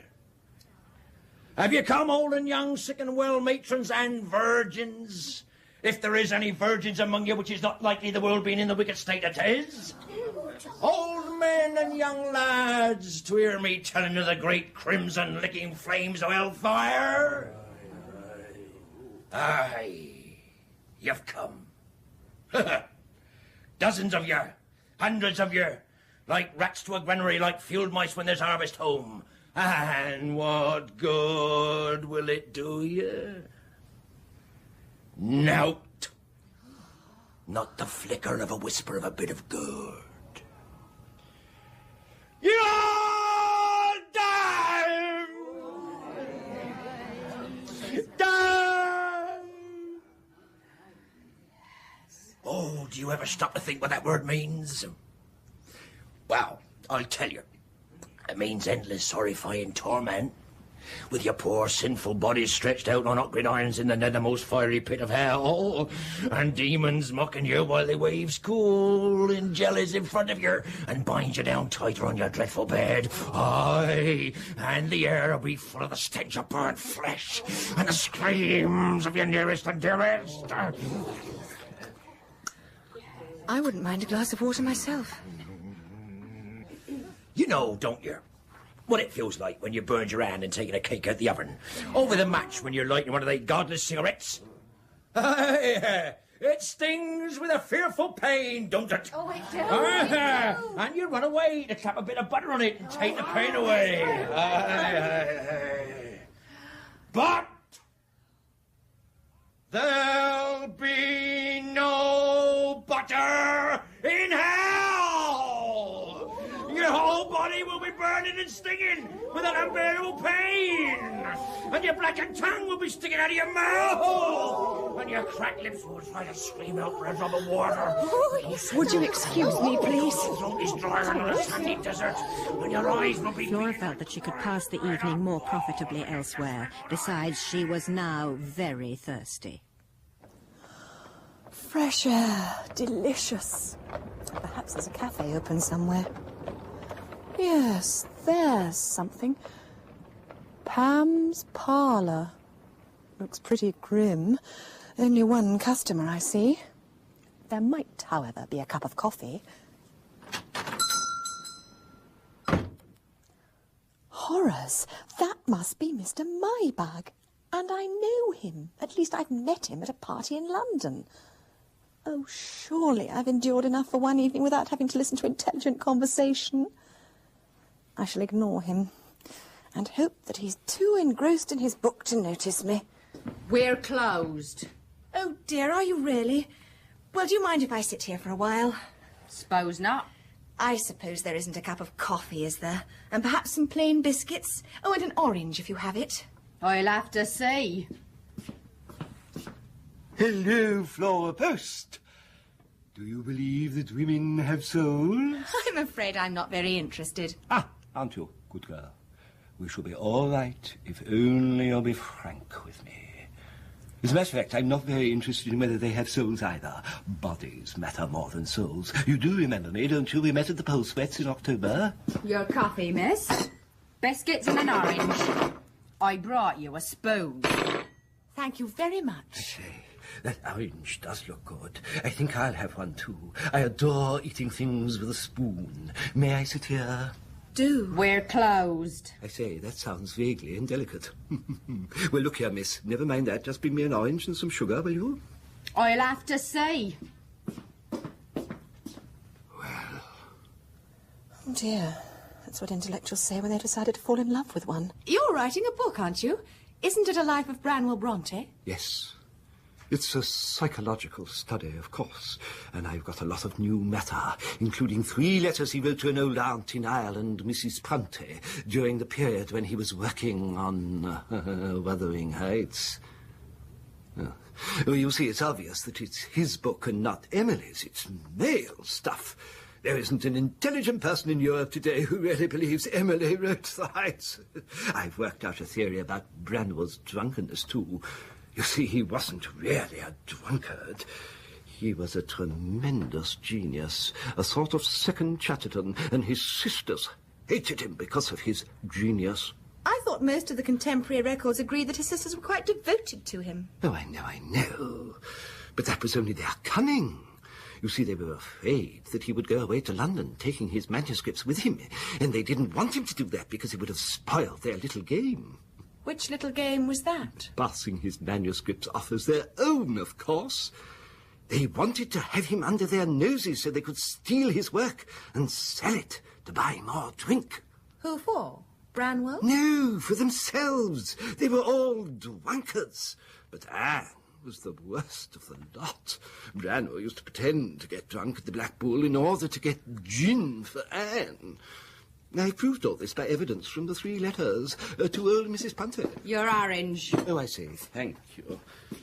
But do the letters actually say that he's writing Wuthering Heights? Of course not. Here is a man working 15 hours a day on a stupendous masterpiece which absorbs almost all his energy. With what little he has left, he writes to an old aunt in Ireland. Now, I ask you, would you expect him to mention that he was working on Wuthering Heights? Yes. No. Of course he wouldn't. He'd want to get away from it all for a little while. Of course he wouldn't mention it. Not even to his aunt. Why not even to her? Was he so fond of her? She was the passion of his life. She wasn't like the rest of the drab, angular women by whom he was surrounded. She symbolized mystery, a woman, the eternal, unsolvable, and unfindable X. Oh, his letters to her are little masterpieces of repressed passion. How is her rheumatism? What is the weather like at Derry? At Haworth it is not so good. How is Cousin Martha? And what a picture we get of Cousin Martha in those simple words, a raw Irish chit with limp black hair and clear blood in her lips. Judging by Flora's personal experience, it was not the habit of men of genius to refresh themselves from their labours by writing to old aunts. It strikes me as far more likely that Charlotte, Anne or Emily would have had to cope with any old aunts who were clamouring to be written to. However, perhaps Charlotte, Anne and Emily all decided one morning that it really was Branwell's turn to write to Aunt Prunty and sat on his head in turn while he wrote the 3 letters, which were afterwards posted at prudently spaced intervals. Yes. Oh dear, Mr. Mybug's looking boyish. I wish the Quiverers would hurry up. Do you care about walking? Flora was now in a dreadful fix and earnestly wished that the dog kennel would open and Amos, like a fiery angel, come to rescue her. If I say I adore walking, Mr. Mybug will drag me for miles in the rain while he talks about sex. And if I say I only like it in moderation, he will make me sit on wet stiles while he tries to kiss me. If I say I loathe walking, he will either suspect that I suspect he wants to kiss me, or else he will make me sit in some dire tea room while he talks more about sex and asks me what I feel about it. There really seems no way out of it, except by getting up and rushing out of the cafe. I thought we might do some walks together. If you'd care to. I warn you, I'm pretty susceptible. Then perhaps we'd better postpone our walks until the weather is finer. It would be too bad if your book were held up by your catching a cold, and if you really have a weak chest, you cannot be too careful. Yes, of course, yes. Are you with anybody? My cousin is preaching at the Church of the Quivering Brethren across the road there. He is driving me home. I thought we might have walked it. It is 7 miles, and I'm afraid my shoes are not stout enough. Check to the king. I must go, I'm afraid. There's my cousin looking for me. Goodbye, and thank you so much for telling me about your book. It's been so interesting. Perhaps we shall meet again sometime. It would be great fun if we could. I'll give you my card. I warn you, I'm a queer, moody brute. But there's something there if you care to dig for it. Flora did not care to dig, but she thanked him for his card with a smile and hurried out to join Amos. Fornicator! No, dash it, Cousin Amos. That wasn't a stranger. It was a person I'd met before at a party in London. 'Tis all one. I am worse too, coming from London, the devil's city.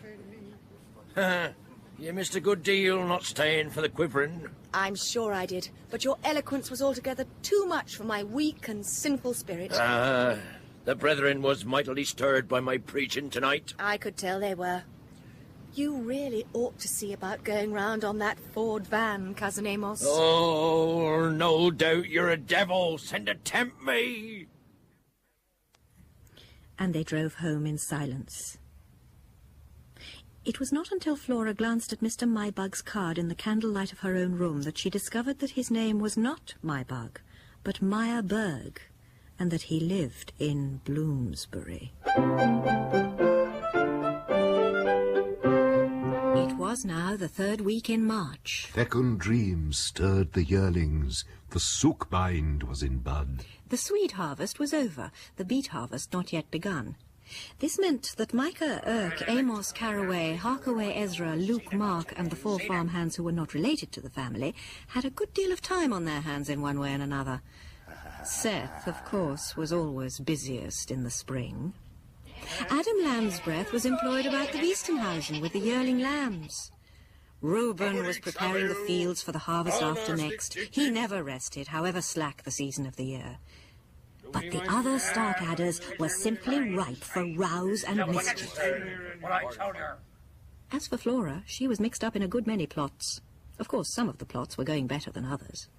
Oh, Adam, here's your little mop. I got it in Howling yesterday. Look, isn't it a nice little one? It's got a little loop of red string so that you can hang it up when you're not washing the dishes with it. You try it and see. 'Tis mine? I mean, yes, it's yours. Your very own. Do take it. Aye, 'tis mine. Nor house nor kine, and yet 'tis mine. My little mop. My little mop. Yes, it's to clutter the dishes with. Nay, 'tis too pretty to clutter those great old dishes with. I mun do that with the thorn twigs. They'll serve. I'll keep my little mop by the cowshed, long with our pointness and our feckless. But they might eat it. Aye, so they might, Robert Post, child. Oh, well, I mun hang it up by its little red string above the dishwashing bowl. Never put my little pretty in that old greasy washing up water. Oh! Aye, 'tis prettier nor apple blue, my little mop. Flora went crossly out for a walk on the downs, hoping to see Elphine. She wanted to get hold of her and give her some tactful advice. Adam had confided his fears about Elphine. She's aye appearing at the windows of Outchicker Hall to get a sight of that young chuck-stubborn Mus Richard. Outchicker Hall must be Haute Couture Hall, where the Hawk monitors live. So Mus Richard must be... Is that the young squire? Aye, blast him for a gapsy set-up yearling of a womanizer. And when are they to be married? When apples grow on the sook bind, you may see lust, vice, and a wedding garment. Oh, Adam, I think that's taking too black a view of the case. Nay. All the same. Flora knew her hunting gentry. It was most unlikely that Richard Hawk Monitor was planning a Lyceum betrayal of Elphine, but it was even less likely that he wanted to marry her. Like most other ideas, the idea would simply not have entered his head. Besides, the eccentricity of Elphine's dress, behaviour and hairdressing would put him off automatically. So unless I do something about it, she will simply be left on my hands. Elphine must be civilised, and then she must marry Richard Hawk Monitor. But first she must be found. And that's another thing. I don't believe they ever let that bull out into the fields. Good morning, Reuben. Seth? I think it would be a good idea if you let him out, you know. Letting out, eh? Big business. Whoa. I don't mean for stud purposes. I meant simply for air and exercise. You cannot expect a bull to produce healthy stock if he's shut up in the smelly dark all day. Aye, 'tis true. We mun let him out in the great field tomorrow. Good. Women, all the same they be. Good morning, then. So you went with the old devil to Beers Horn, eh? And did the old devil say anything about me? Really, I don't remember much of what was said, because Cousin Amos's sermon was so powerful that it drove everything else out of my head. Yeah. I was advising Cousin Amos to address his sermons to a wider audience. I think he ought to go round the country on a lorry, preaching at fairs and on market days. Threatening the harmless birds off the bushes, more like. But you see, if Cousin Amos were away a good deal, it would mean that somebody else would have to take charge of the farm, wouldn't it? Someone else will have to take charge of it in any case when the old devil dies. Yes, of course. He talks of leaving it to Adam. Huh? Now, I don't think that would be at all wise, do you? I think it would be much better if Cousin Amos were persuaded to go on a preaching tour around England. Then whoever was left in charge of the farm could get a good grip of affairs here. And Cousin Amos couldn't think of leaving the farm to Adam then, because the person who had been managing it would obviously be the person to leave it to. Meaning you? No, indeed. I've already told you, Reuben, that I should be no use at all at running the farm. I do think you might believe me. If he don't mean you, who do he mean? You. Me? You. That is impossible. The old lady would never let him go. Why not? Why does Aunt Ada Doom like to keep you all here as though you were children? She's ill. If any on us says we'll leave the farm, she gets an attack. There have always been Starkadders at Cold Comfort. None of us may go, except Arkaway, when he takes the money down to the bank at Beershorn every Saturday morning. But you all go into Beershorn sometimes. Aye, but 'tis at great risk. If she knew 'twould bring on an attack. An attack? What of? Oh, Reuben, do hurry up and tell me, there's a good soul. All the sun will be gone by the time I get up on the downs. She's mad. Oh, so that's it.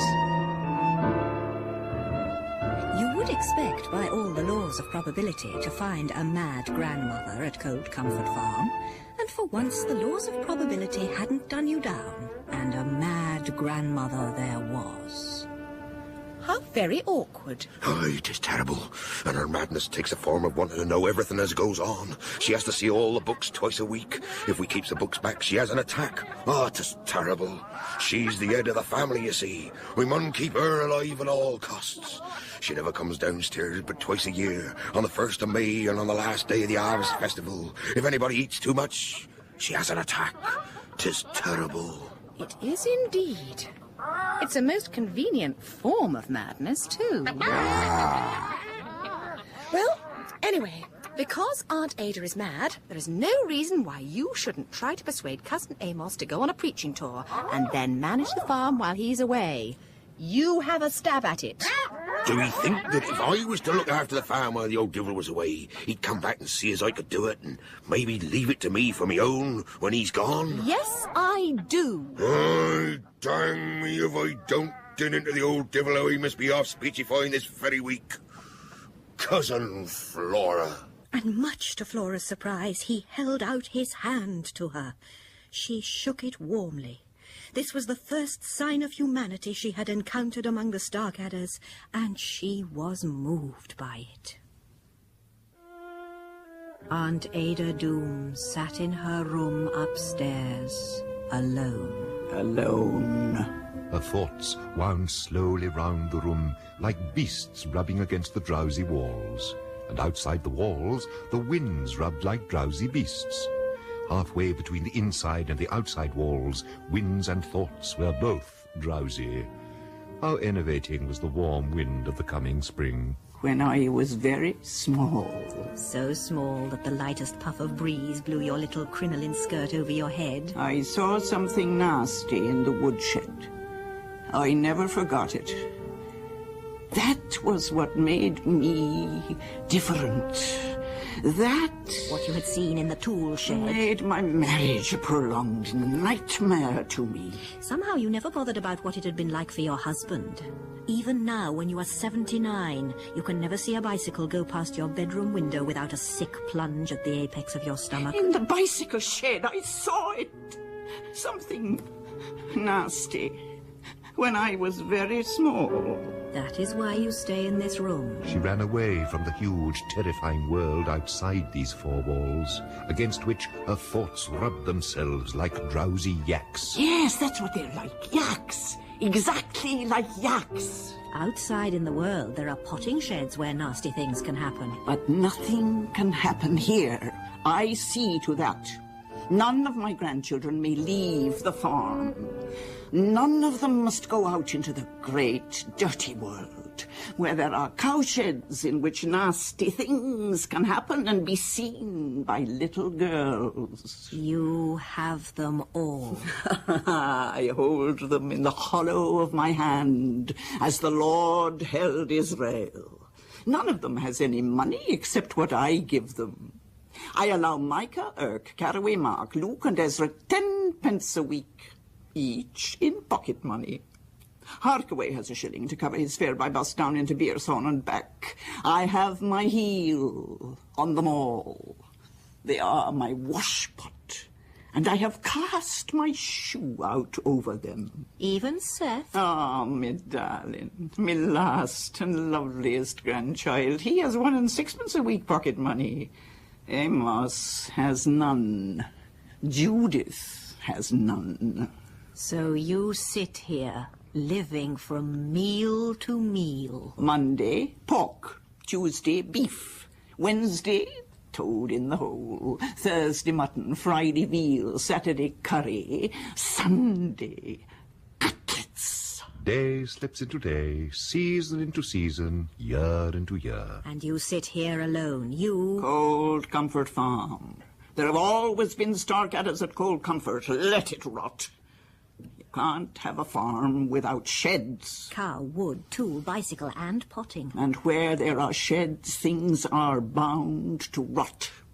Besides, so far as I can see from my bi-weekly inspection of the farm account books, things aren't doing too badly. Anyway, here I am, and here they all stay with me. You tell them you are mad. Mad. You have been mad since you saw something nasty in the woodshed. Years and years and years ago. The woodshed incident twisted something in your child brain 70 years ago. It is unfortunate in some ways, but useful in others. And seeing that it is because of that incident that you sit here ruling the roost and having 5 meals a day brought up to you as regularly as clockwork, it wasn't such a bad break for you that day when you... Saw something nasty in the woodshed.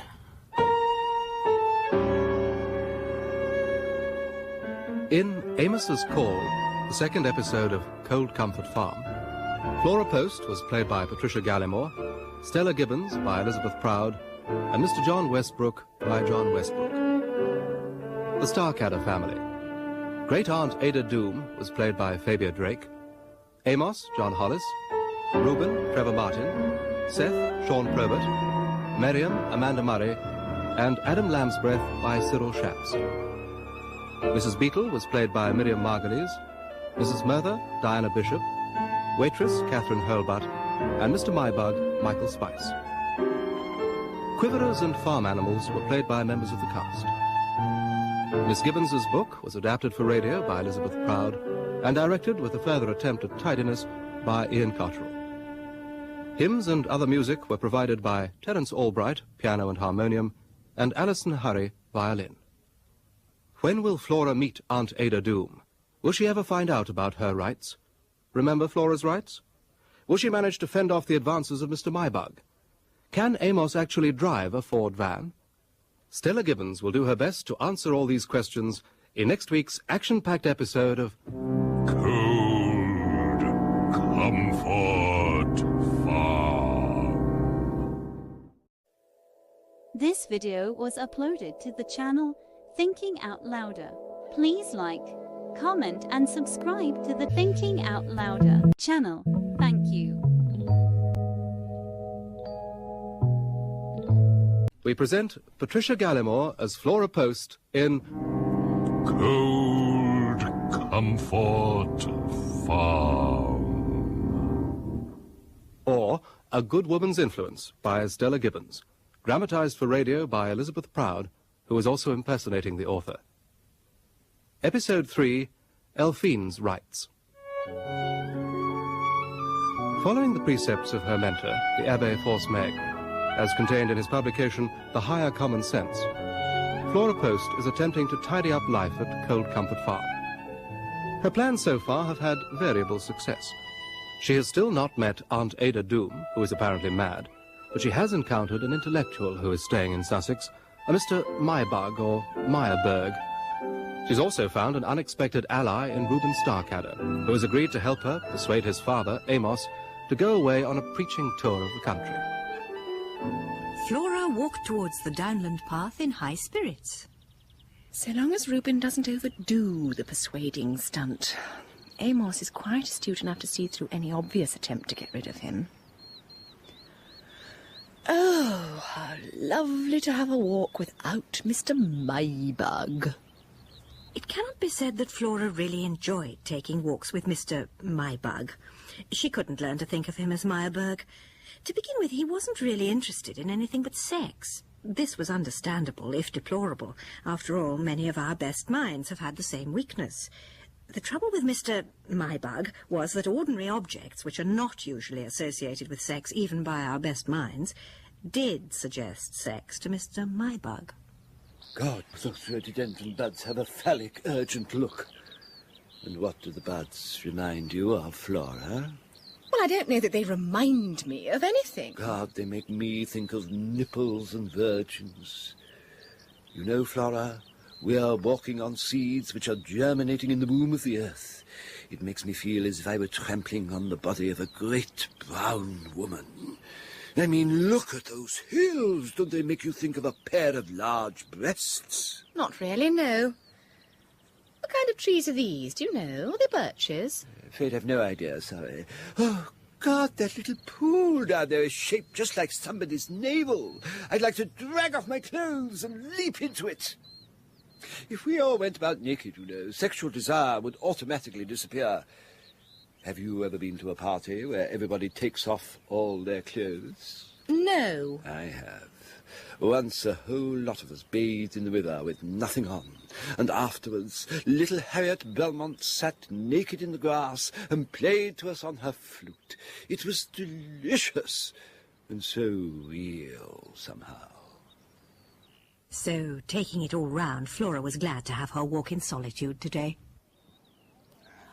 Oh, there's Elphine. Good. I hoped I might find her up here today. Hello, Elphine. Oh. No, don't move. I'll climb up to you.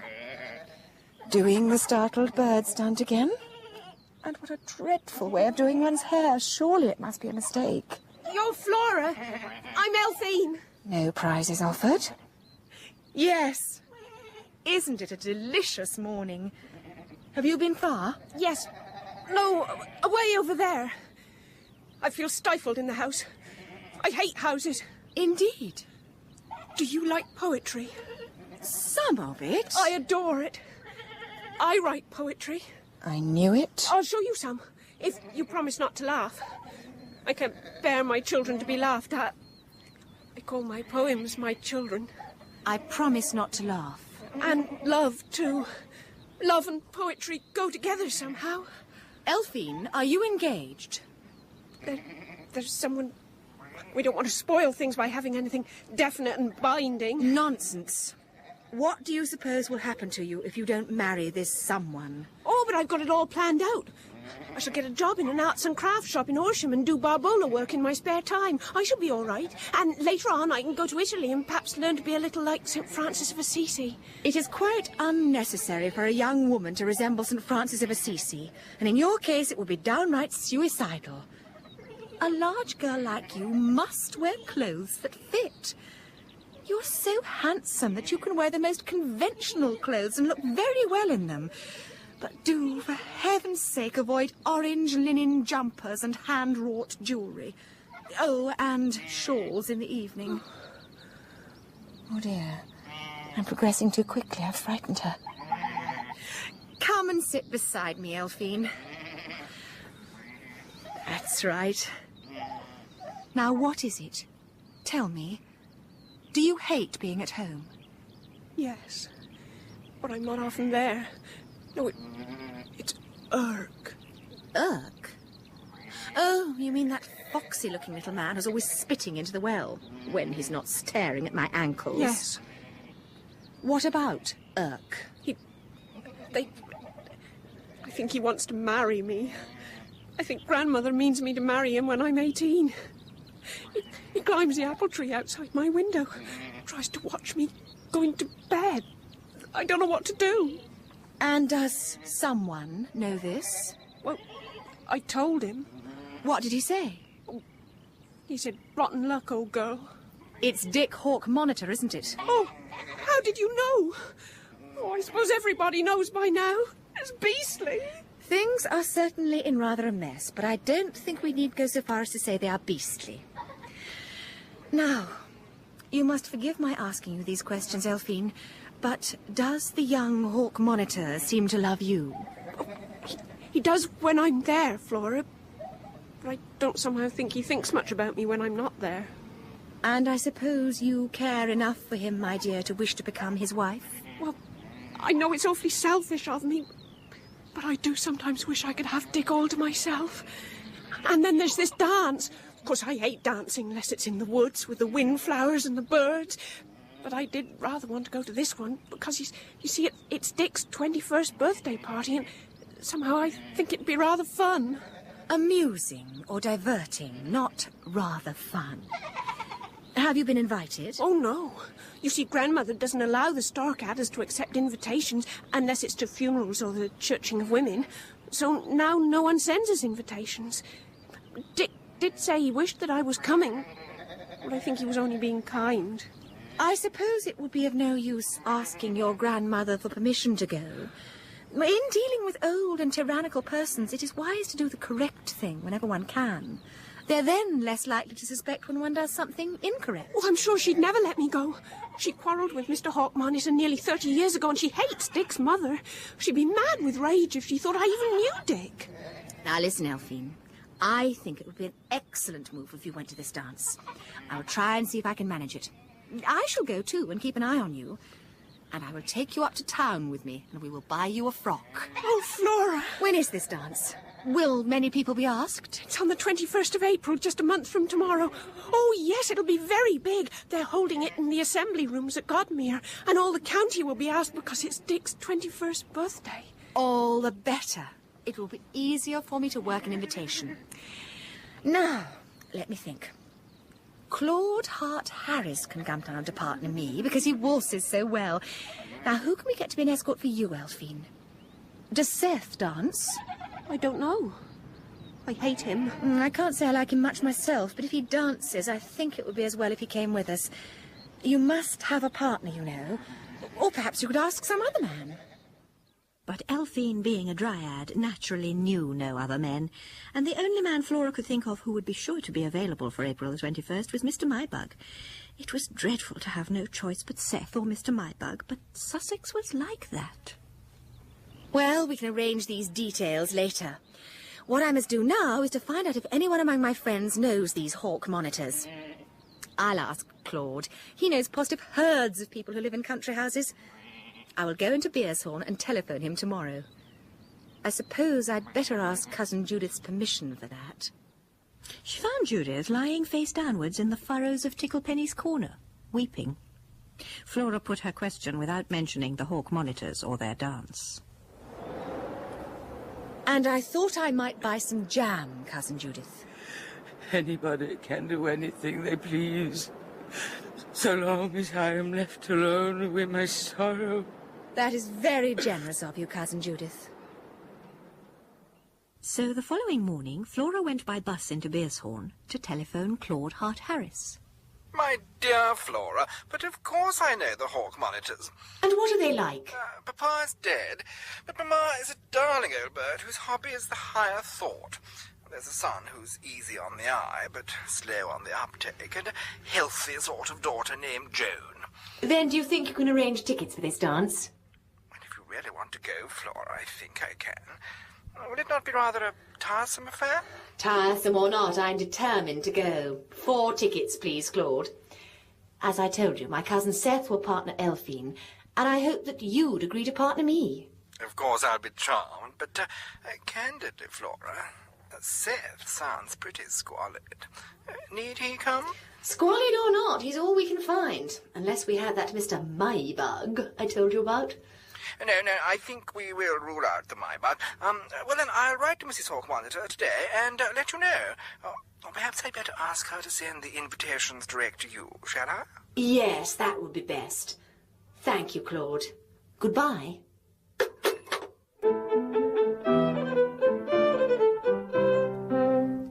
So far, so good. Now I must start work on Elphine. I'm afraid I can't really see Mrs. Hawkmonitor welcoming her with joy as a daughter-in-law, even if her hobby is the higher thought. Elphine will have to be transformed inside and out before Mrs. Hawkmonitor can consider her suitable. And even then she can't possibly approve of Elphine's family. Who could? And the Starkadders themselves will be sure when the engagement is announced, if we get that far, to kick up one hell of a shine. Difficult times lie ahead. Elphine's artiness must be rooted out. She must write no more poetry. She must learn to be serious about horses. She must learn to laugh when a book or a string quartet is mentioned, and to confess that she is not brainy. She must learn to be long-limbed and clear-eyed and inhibited. The first two qualities she possesses already, and the last she must set to work at once to acquire. And there are only 27 days in which to teach her all these things. It was a Saturday morning, and Beershorn was full of people. As Flora walked across the marketplace to the bus stop, she became aware that a man was trying to attract her attention. He looked like a Starkadder. He had just come out of the bank. Sure enough, it was... Harkaway, good morning. You'm a long way from home. So are you. Aye, but I have business to do in Beershorn every Saturday. I comes down every Saturday morning of the year with Viper. Indeed. I came by bus. Harkaway softly jangled some coins in his pocket. He seemed as though he bathed in some secret satisfaction of his own. This was because he had driven down to Beershorn in the buggy and saved the shilling his grandmother gave him every week for the fare. Happen I might drive you home with me. That would be very kind of you. Flora looked at Harkaway meditatively as the buggy passed rapidly between the hedges. She wondered what was his particular nastiness. How is the well getting on? 'Tas all collapsed. 'Tas terrible. Oh, I'm so sorry. What a pity. Last time I saw it, it was nearly finished. How did it happen? 'Twas Mark. He and our Micah was argufying who should lay the last brick, and we was all standing round waiting to see which would hit t'other first. And Mark, he pushed Micah down the well and pushed the bricks down on top of him. Laugh. We fair lay on the ground. Is Micah... is he badly hurt? Nay. Mark dived in after him and rescued him. But the bricks was lost. A pity indeed. Aye, 'tis a pity. There's somewhat cold comfort would do better for a few bricks thrown at their heads. My name's no names, but I knows what I think. Who? Her! The old lady! Her as has us all under her thumb. Ah, yes. Aunt Ada. I can't understand why you don't break away from her. I suppose she has all the money. Aye. And she's mad. If any of us was to leave the farm, she'd go madder yet. They've always been Starkadders. I know. Such a comfort I always feel, don't you? But really, Harkaway, I do think it's carrying authority a little too far when grown men are prevented from marrying and... Nay! Nay! Someone as is married, right enough. What? Our women folk, they lives down in the village, and only comes up when there's a gathering or the old lady comes downstairs. There's Micah's Susan, Mark's Phoebe, Luke's Prue, Caraway's Letty, Ezra's Jane, Irk. I'm a bachelor. And me, I got my own troubles. 5 women? 6 women. Aye, there's another. There's poor Daft Rennet. Really? What's the matter with her? She were disappointed in Mark Dollar 10 years ago. She's never married. She's queer, like, in her head.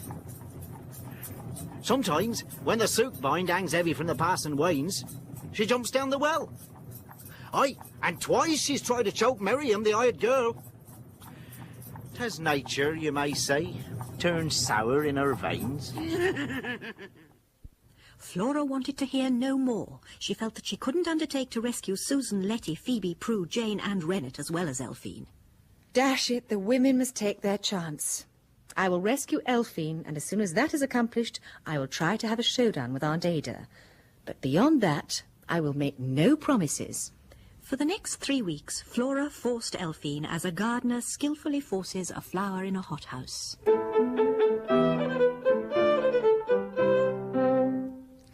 You see, Elphine, the kind of beauty that you must learn to look for and admire in everyday life is epitomised in the delicacy of the sketches of lingerie that we've just been admiring. And you will find the same delicacy in the style of Jane Austen or a painting by Marie Laurencin. Yes, Flora. But you mustn't talk about Marie Laurencin to people who hunt. They will merely think she's your new mare. No, I tell you of these things in order that you may have some standards within yourself with which secretly to compare the many new facts and people that you will meet if you enter a new life. Another thing, Elphine, you must write no more poetry if you want to marry into the county. But I thought poetry was enough. I mean, I thought poetry was so beautiful that if you met someone you loved and you told them you wrote poetry, that would be enough to make them love you, too. On the contrary, most young men are alarmed on hearing that a young woman writes poetry. Combined with an ill-groomed head of hair and an eccentric style of dress, such an admission is almost fatal. I shall write it secretly and publish it when I am 50. Flora coldly raised her eyebrows and decided that she would return to the attack when Elphine had had her hair cut and seen her beautiful new dress. She had nearly £80 out of her 100 a year, which she intended to spend on Elphine. She was pleased about this. If she succeeded in making Dick Hawke Monitor propose to Elphine, it would be a successful geste in the face of the Starkadders. It would be a triumph of the higher common sense over Aunt Ada Doom.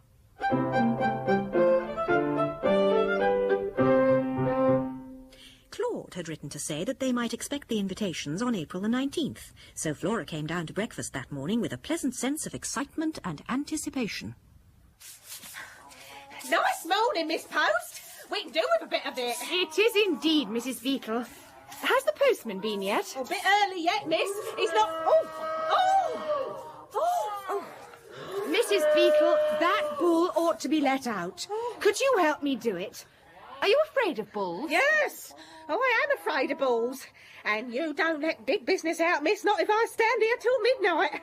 In all respect, Miss Post, though you was to kill me for it. We could guide him towards the gate with the bull fork, or whatever it's called. No, miss. Well, I shall open the gate and try to drag him through it. You must wave your apron at him, Mrs. Beetle, and shout. Yes, miss.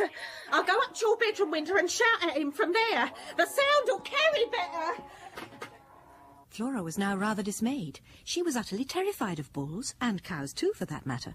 She stood there trying to remember all she had ever read about the habits of bulls. They ran at red. Well, they won't run at me. I'm all in green. They were savage, especially in spring.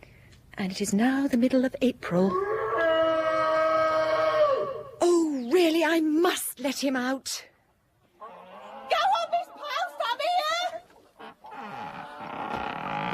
Oh, my goodness. Oh, my goodness, you are enormous, aren't you? Go on. Oh. Oh! Oh! Go on, you old brute! Oh, for the dear sake, be careful, Miss Post! Oh, there he goes. Let's right through the gate. Oh, shut it quick, miss, shut it! Oh. Well, that was a much less dramatic affair than I expected. There. I told you so. Oh, and here comes the postman. Good. Who's that with him, Mrs. Beetle? Can you see? He's got so many dead rabbits and birds hanging round his neck, it's hard to tell. Oh, yeah, that'll be Irk. Turns you up, doesn't it, seeing today's dinner coming hanging round someone's neck like that? Tomorrow's too, for all I know, and the day after's. Give me cold storage any day. Oh, postman's giving him the letters, see? Yes, he'll get blood all over them. It's intolerable. My letters, please. Oh, really? A letter from Charles with a great red Starkadder thumbprint all over it. I think that one's for me, too. Who's written to ye from old Chicker? Mary, Queen of Scots. Thanks. You're smart, aren't you? Think I don't know what's going on? With books from London and all that rot? No, you listen to me. Elphin's mine. She were promised to me the day she were born by her grandmother. I put a cross in Watervall's blood on a feeding bottle when she was an hour old to mark her for mine, and held her up so she might see it and know she was mine. And every year since then, on her birthday, I've taken her up to Ticklepenny's corner, and we've hung over the old well until we see a watervole. And I said to her, I said, remember? And all she would say was, what, Cousin Irk? But she knows all right. She knows. Me and the watervoles, we can afford to wait for what we want. But Elphin's mine. I don't mind her being a bit above me, 'cause a man likes his piece to be a bit dainty. Oh. But she's mine! We heard you said it before. And God help the man or woman who tried to take her from me! Me and the water voles, we'll get her back! Are those water voles round your neck? I've never seen any before. There's a lot of them all at once. Well, I never. There's a nasty temper for you. Very nasty. Have you seen Elfine this morning, Mrs. Beetle? In her bedroom, I dare say, miss. Why? Where you off to? You haven't had your breakfast yet? Flora had meant to take Elfine up to town on the day before the ball, but she now decided they must go that very day. There's no time to be lost. If Irk suspects that we're going to the ball, he'll probably try to stop us. Oh, Flora. We must be sure of the dress and have your hair cut, whatever happens. Now, you get ready, Elfine, while I find Seth. Someone's let the bull out. I know, I did, and quite time too. But never mind that now, Seth. Will you drive Elfine and me down to Beerthorn to catch the 10:59? Aye, I'll go and get the buggy out. Thank you. Thank goodness he's so keen to go to the ball. Hey, someone's let the bull out. 'Tis terrible. I'm and Sue, they're feckless, she's not herself. Who let him out? I did. The bull's out! Who let out big business? Who let it loose? Ain't that terrible? Adam, here's a page from my pocketbook. Be a lamb and pin it to the kitchen door, would you? Then everybody will be able to see it. What do it say? It says, I did. F. Post. Ah, there you are, Seth. Good. And here's Elfine. Jump up, my dove, with no time to waste. Yes. Who let the bull out? Show Reuben my note, won't you, Adam? All right. Well, open the gate for us first, you silly old man. Who let the bull out? Who let the bull out? I do hope they'll see my note. Otherwise, they'll all go blaming each other, and there'll be a shocking atmosphere of rows and uncomfortableness when we get home. In London, Flora first took Elfine to Maison Viol, where Monsieur Viol himself cut Elfine's hair and dressed it in a careless, simple, fiendishly expensive way that showed the tips of her ears. Next, they went to Maison Solide. Monsieur Solide did not despise Flora as much as he despised most of the women whom he dressed. His eyes widened when he saw Elfine. His fingers made the gestures of a pair of scissors, and he groped blindly towards a roll of snow-coloured satin which a well-trained assistant put into his arms. White? But what else? It is to wear white that God, once in 100 years, made such a young girl. Flora sat and watched for an hour while Monsieur Solide worried the satin like a terrier, tore it into breadths, swathed and caped and draped it. Oh, the dress will be ready by tomorrow morning, mademoiselle. Thank you, monsieur. In that case, we will call for it. Ah, but... No. You must not send it, monsieur. 1,000 evils might befall it on the way. For instance, Irk might get his hands on it. Well, Elfine, do you like your dress? It's heavenly. It's better than poetry, Flora. Flora was satisfied. She had done what she had hoped to do. She had made Elfine look groomed and normal, yet had preserved in her personality a suggestion of cool, smoothly blowing winds and of pine trees and the smell of wild flowers. The cousins reached Beerthorn about 4 o'clock on the afternoon of the next day. Much to Flora's surprise, Seth was at the station to meet their train. Are you looking forward to the ball, Seth? Oh, aye. It'll be the first time I've ever been to a dance where all the women wasn't after me. And I can enjoy myself a bit for a change. But I thought you liked having girls after you. Nay, I just likes the talkies. I don't mind taking a girl out if she'll let me be. And many's the girl I've never seen again because she worrited me in the middle of a talkie. Flora reflected that Seth's problem was the next one to tackle. She thought of a letter in her handbag. It was from a Mr. Earl P. Neck, an American who was staying with some friends in Brighton and proposed to motor over and see her within the next few days. I shall introduce Seth to Mr. Neck. The cousins had a fiendish business getting themselves ready for the dance. The intelligent and sensitive listener will doubtless have wondered at intervals throughout this narrative how Flora managed about a bathroom. The answer is simple. At Cold Comfort there was no bathroom. She had discovered, however, that refreshing woman, Mrs. Beetle, owned a hip bath in which she would permit Flora to bathe every other evening at 8 o'clock for a small weekly sum, and this Flora did. But this evening baths were impossible, so Flora put 2 enormous noggins of water on the stove to get hot and hoped for the best. Her absence from the farm with Elphine had not been commented upon. Mind you, I doubt if anyone noticed that we'd gone, Elphine.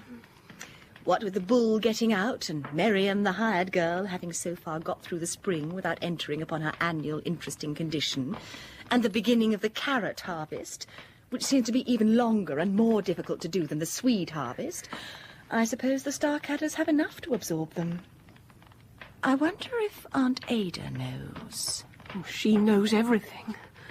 If she finds out that we're going to the ball... She'd best not pull any Cinderella stuff.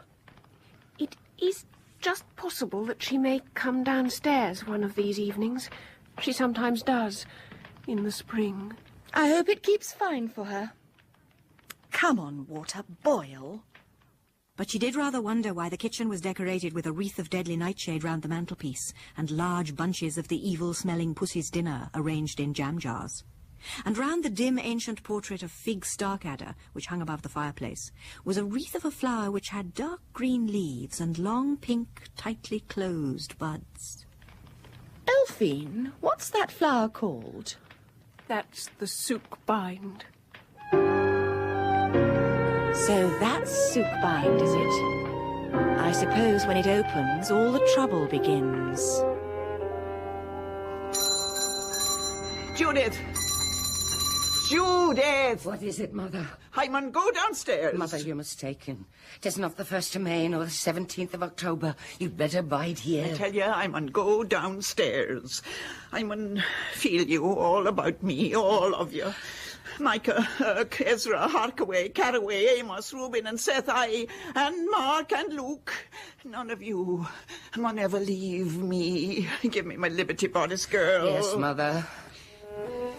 Once, when you were a little girl, you saw... something nasty in the woodshed. Now me corsets, Judith. Yes, Mother.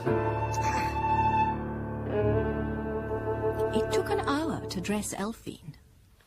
Oh, Flora, do I look nice? You look extremely beautiful. Mind you behave yourself. Now I know what the Abbe Fausse Maigre meant. Condole with the ugly duckling's mother. She has fathomed the pit of amazement.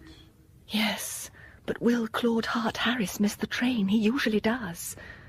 How will Seth look in a dinner jacket? Above all, will Richard Hawke Monitor propose to Elphine?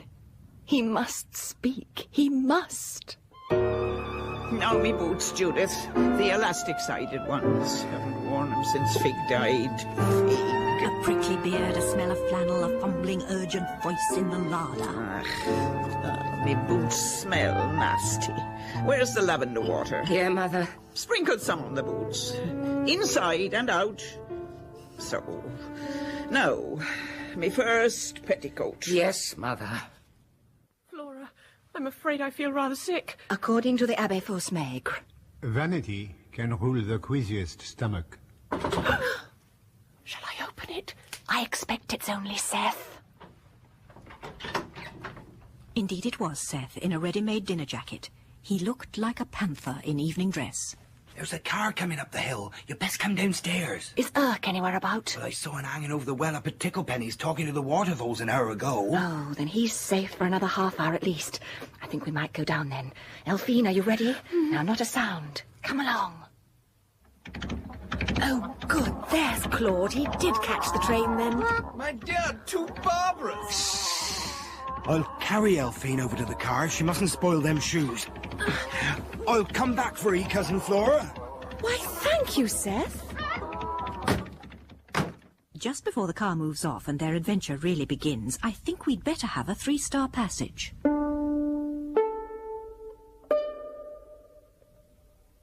Flora gazed up at the windows of the farmhouse. They were dead as the eyes of fishes, and as she watched, a dim light flowered behind a drawn blind in the window of a room above the kitchen, and she saw a shadow move hesitatingly, as though it had lost a bootlace, and was searching dumbly for it across the blind. The light was like the waxing and waning of the eye in the head of a dying beast.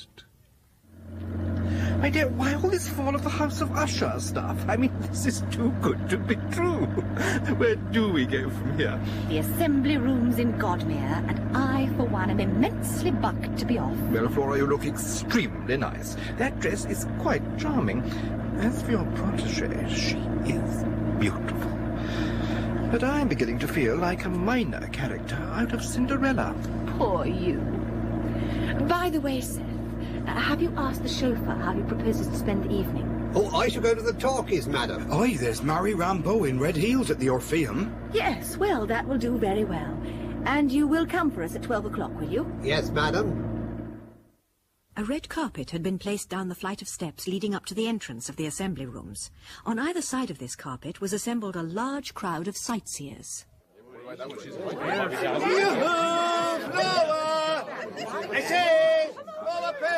Who is that? Mr. Maybug. Good God! Yes, he is one of our more desolate figures. She bowed very pleasantly to Mr. Maybug, who looked rather miserable, and tried to pull down his cardigan, which had worked up all wrinkly round his waist. Ah, there's our hostess. And the young person beside her is her daughter, I suppose. Joan, yes. Electric blue is such a cruel shade, don't you think? Flora. Mrs. Hawk Monitor, allow me to present Miss Flora Poste. How do you... Mrs. Hawk Monitor's sudden, startled glance at Elphine was all that Flora could wish. Then Elphine began to descend the crimson-covered stairs to the ballroom. The slow descent of this young girl down the staircase was like the descent of a sunlit cloud down the breast of a mountain. And Flora saw that a tall young man who stood at the foot of the staircase was looking up at Elphine as the young shepherd must once have looked at the moon goddess. Lust is that man who sees a beautiful woman descending a noble staircase. I say, Elphine, Starkadder, may I have the pleasure of this dance? Yes, Dick, you may. Wonder was in his expression. He held Elphine preciously, as a man might hold a flowering branch of some rare tree which he has seen for the first time and is bringing back to his cave. Richard had realized not that Elphine was beautiful, but that he loved Elphine. Young men frequently need this fact pointing out to them. Now, Flora, stop worrying about Elphine and enjoy yourself. This is a very agreeable ball. Mrs. Hawk Monitor has managed to combine, quite by accident, I dare say, two of the essentials for a successful dance. Too many guests in a smallish room. Dear Claude. Your other cousin appears to be enjoying the evening immensely. Yes, he seems to be having nearly as spectacular a success as Elphine. Tell me, Mr. Starkadder, don't you adore farming? Aye. Don't you think the important thing is to experience everything? Nay. Oh, my dear, he is too creditable. Merely body thrilling, my dear. Oh. Now, what do you want from life, Mr. Starkadder? That'll you tell him. I rather thought the counter would fall for Seth as inevitably as do the villagers. Seth's problem is the next one to tackle. How do you propose to do that? I have a friend in America, a Hollywood film producer called Mr. Neck. Not Earl P. Neck. Yes. I thought I'd introduce Seth to him. Seth is awfully keen on the talkies, you know. Yes, I noticed. What on earth is going on? Someone trying to gate crash! Oh dear, that cardigan looks dreadfully familiar. Flora, was that a friend of yours, the gatecrasher? It was Mr. Maybug, and I can't help feeling, Claude, that if I'd thought of trying to get him an invitation, he wouldn't have had to try and gate crash. I think we should have some supper. Come along.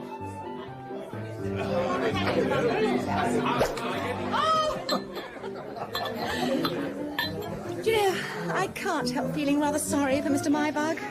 We are purified by suffering. Drink your nice champagne.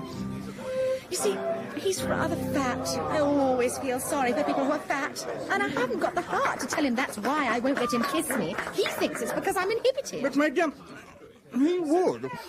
Dentist dress, also. Have some crab mousse. It's quite delicious. Yes, it is good.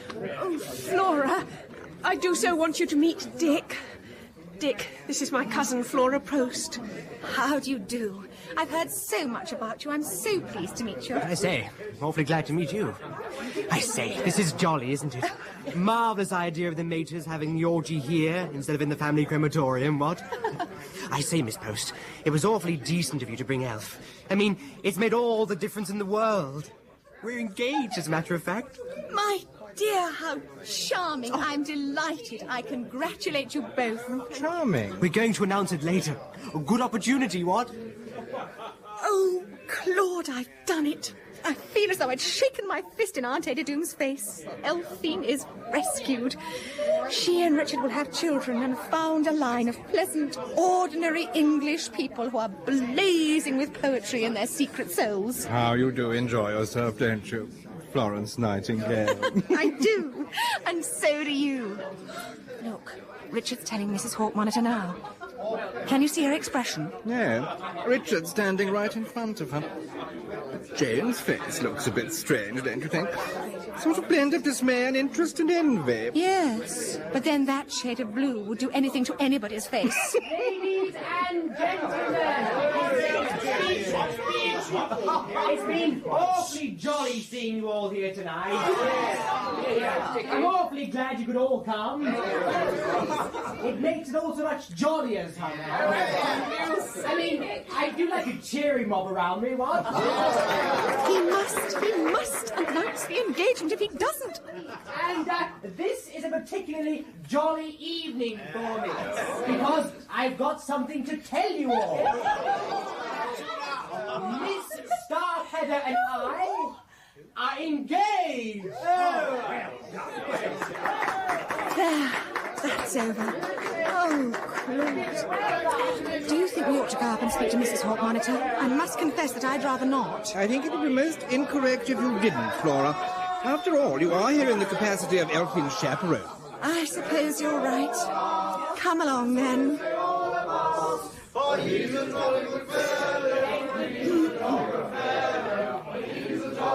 Miss Poste, I will be frank with you. I cannot pretend that I'm delighted at this engagement. Who is this young lady? I've only met her once before. I know next to nothing of her or her family. Dear Mrs. Hawk Monitor, pray don't be distressed. I'm sure you will learn to like Elphine. As for her family, if I may venture to offer you some advice, I should take steps at once to see that she sees next to nothing of them for the next few weeks. There will probably be strong opposition to the match. Opposition? What in... Indeed, yes. Mrs. Starkadder, her grandmother, has always intended Elphine to marry her cousin Urk. Urk? I'm afraid there may be some opposition from him, too. In fact, the sooner you can arrange for the marriage to take place, the better it will be for Elphine. Oh, dear. I had hoped for a year's engagement at least. Dick is still so young. The more reason why she'd begin at once to be utterly happy. Indeed, Mrs. Hawk Monitor, things at the farm are sure to be very unpleasant for Elphine until she leaves. And I'm sure you don't want a lot of interference and discussion from the Starkadders, do you? Such a dreadful name, too. Starkadder. Flora, the motor's here. Goodbye, Mrs. Hawk Monitor. Goodbye, Mr. Hart-Harris. Goodbye, Miss Poste. Goodbye. I will think over what you say. Perhaps, after all, everything is for the best. Flora felt quite desolate after they had dropped Claude, so she shut her eyes and slept, more or less successfully, until the car was within 2 miles or so from home. Then she woke with a little start. Oh! Right, the old un will have something to say about this night's work. Grandmama can't stop me getting married. Maybe not, but she'll have a damn good try. She can't do much. Elphine must just avoid her, that's all. Heaven knows it ought to be very difficult to do, considering that Aunt Ada never leaves her bedroom. Hey, what do we make of that, then? Oh, Flora. Oh, my goodness. The farm is ablaze with light, positively rotting. Grandmama, she must have chosen this night of all nights to come downstairs and have the family party. Nonsense. We don't have parties at places like Cold Comfort. I must pay the chauffeur. Out you get.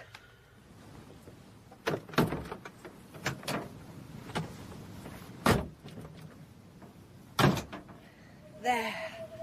Thank you very much. Everything went off most satisfactorily. Good night. Oh, thank you, madam. Good night.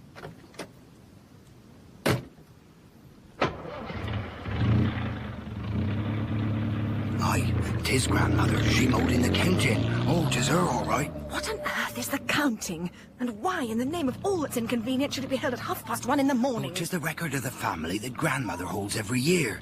See, we violent folk, we Starkadders. Some of us pushes others down wells, and there's a whole heap on us, too. Which is difficult to keep count on us. So, once a year, grandmother, she holds a gathering called the counting. And she counts us all. Then she can count me out. Seth, had you any idea that your grandmother was going to hold this infernal counting tonight? Reckon I had. Then you're a crashing bounder, and I hope your water bowls die. Now, Elphine, brace up. We are, I'm afraid, for it. The great kitchen was full of people. They were all silent and all painted over by the leaping firelight with a hellish red glow. They were grouped in a rough semicircle about someone who sat in a great high-backed chair by the fire. Flora decided the kitchen looked like the Chamber of Horrors at Madame Tussauds. Well, well, the gang is all here, isn't it?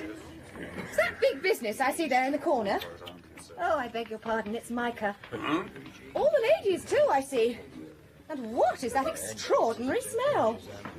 Of course, I might have guessed. The souk bind. Well, I suppose there aren't any sandwiches. There's beef sandwiches sold. There's food on the table. First, Robert Post, child. You must greet your Aunt Ada Doom. Mother, this is Flora, Robert Post's child. I've spoken to you of her. How do you do, Aunt Ada? I saw something nasty in the woodshed. 'Tis one of her bad nights. Mother, don't you know me? It's Judith. I have brought Flora Post to see you.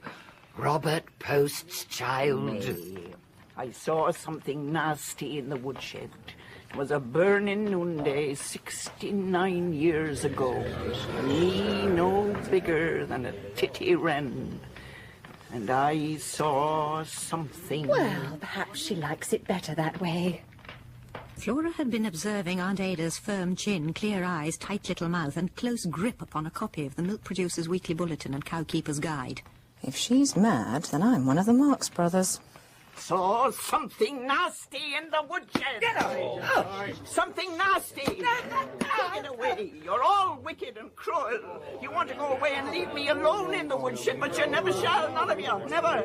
There have always been Starkadders at Cold Comfort. You must all stay here with me. All of you. Judith, Amos, Micah, Luke, Delphine, Caraway, Harkaway, Reuben, and Seth. Where's Seth? Where's me darling? Come here, Seth. Here, Grandma, here I am. I'll never leave thee, never. Judith, do not look at Seth, woman. You are always looking at him. That's me good boy, me mommet, me pippet. Why, how grand he is tonight. What's all this you're wearing? What have you been doing, boy? Tell your granny. Oh dear, the shrewd old thing's rumbled our little outing. Well, here goes. He's been to Godmere, to Richard Hawke Monitor's 21st birthday dance. So have I. So has Elphine. And what is more, Aunt Ada, Elphine and Richard Hawke Monitor are engaged to be married. And will be married, too, in about a month from now.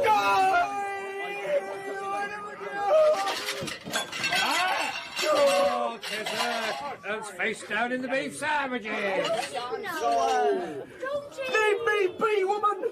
My little water boy! My little water boy! I saw it! I shall go mad! Come along, Elphine. Let's just sit on this table out of the way of all the racket. Oh, I say, what a bit of luck. Here's some bread and butter. Thank you. What time is it, Flora? 2:30. Not much hope of getting to bed tonight.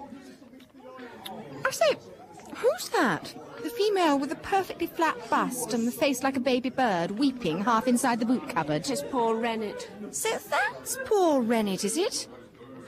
Why, if it be not tactless to ask, are all her clothes sopping wet? Oh, she jumped down the well about 11 o'clock. Miriam, the hired girl, told me. Grandmama kept on mocking at her because she's an old maid, and poor Rennet had hysterics, and then Grandma kept on saying things about flat bosoms and things, and then Rennet ran out and jumped down the well, and Grandma had an attack. Serve her right, the old trout. Hey, what's up now?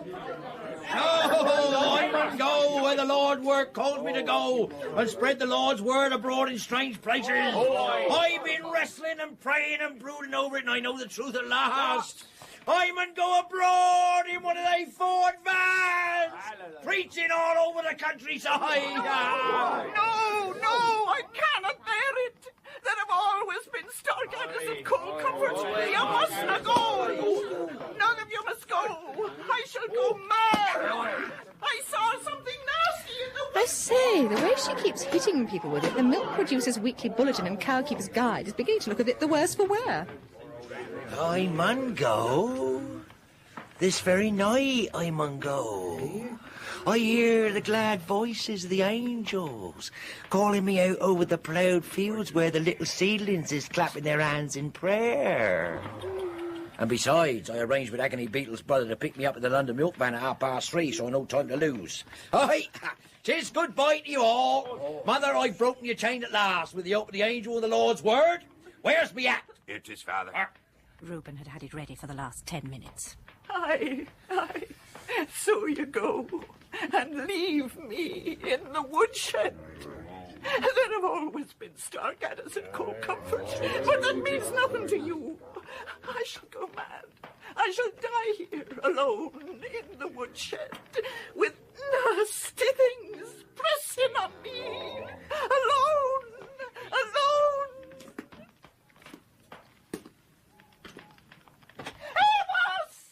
It was a screech from her heart roots. It buried itself in his plexus.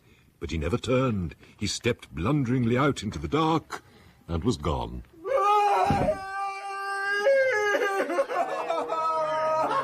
Wake up, Elfine. There's some more fun beginning.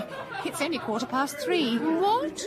It's Urk again. He's emerged from the beef sandwiches, and he's dragging Miriam round the kitchen. The hired girl? Me and the water bowls.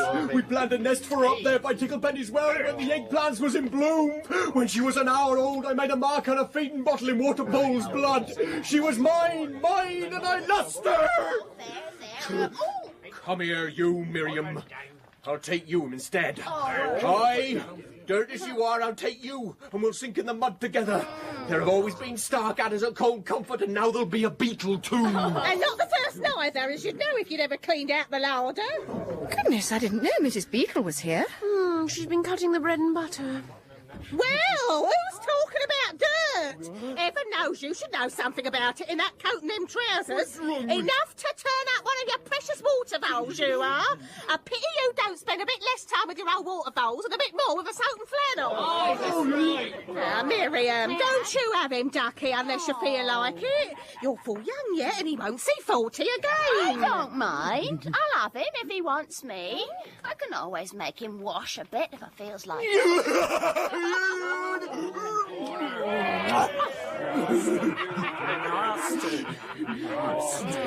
Come, my beauty, my handful of dirt.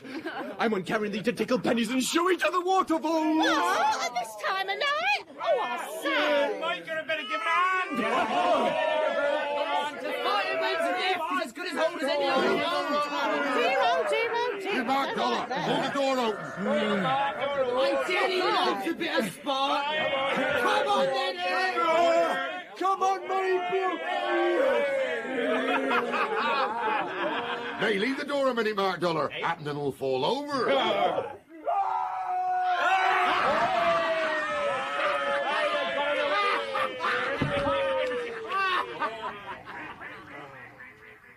It was now 4 o'clock. Elfine had gone to sleep again.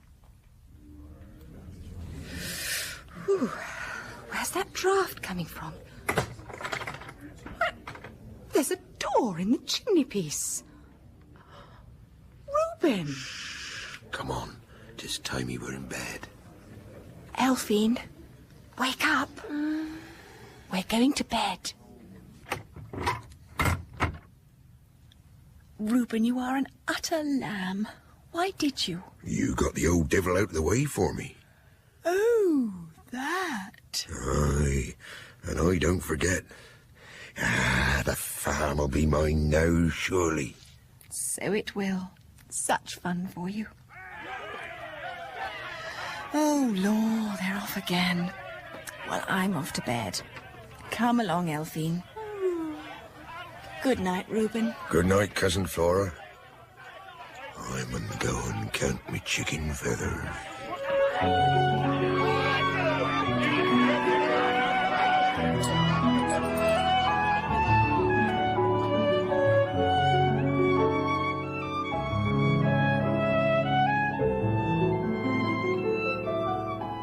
In Elfine's Rights, the third episode of Cold Comfort Farm, Flora Poste was played by Patricia Gallimore, Stella Gibbons by Elizabeth Proud, the Abbé Force Maigre, Malcolm Hayes, and Mr. John Westbrook by John Westbrook. The Starkadder family, Great Aunt Ada was played by Fabia Drake, Judith, Margaret Robertson, Reuben, Trevor Martin, Seth, Sean Probert, Amos, John Hollis, Micah, Alexander John, Elfine, Jane Knowles, Harkaway, David Timpson, Irk, Christopher Scott, Ezra, Michael Spice, Miriam, Amanda Murray, Adam Lambsbreath, Cyril Shaps, Rennet, Christine Absalom, and Mark Dollar, Stephen Garlick. Mrs. Beetle was played by Miriam Margulies, Mr. Mybug, Michael Spice, Claude Hart-Harris, Roger Hammond, Monsieur Solide, Alan Dudley, Richard Hawke Monitor, Stephen Garlick, and Mrs. Hawke Monitor by Margot Boyd. Guests at Godmere and Animals on the Farm were played by David McAllister and members of the cast. Miss Gibbons's book was adapted for radio by Elizabeth Proud and directed, more or less tidily, by Ian Cotterill. Dance music was provided by Terence Albright, piano, and Alison Hurry, violin. Will Irk and the Watervoles take their revenge? Who will be next to fall down the well? What will the Abbé Force Maigre have to say about it? Is Rennet's life completely curdled? What of Seth's apotheosis? When will Flora get sick of tidying up the farm? And what about her rights? Listen next week to the grand denouement of Cold Comfort Farm. We present Patricia Gallimore as Flora Poste in Cold Comfort Farm. or A Good Woman's Influence by Stella Gibbons, dramatized for radio by Elizabeth Proud, who is also impersonating the author. Episode 4, Flora's Rights Again.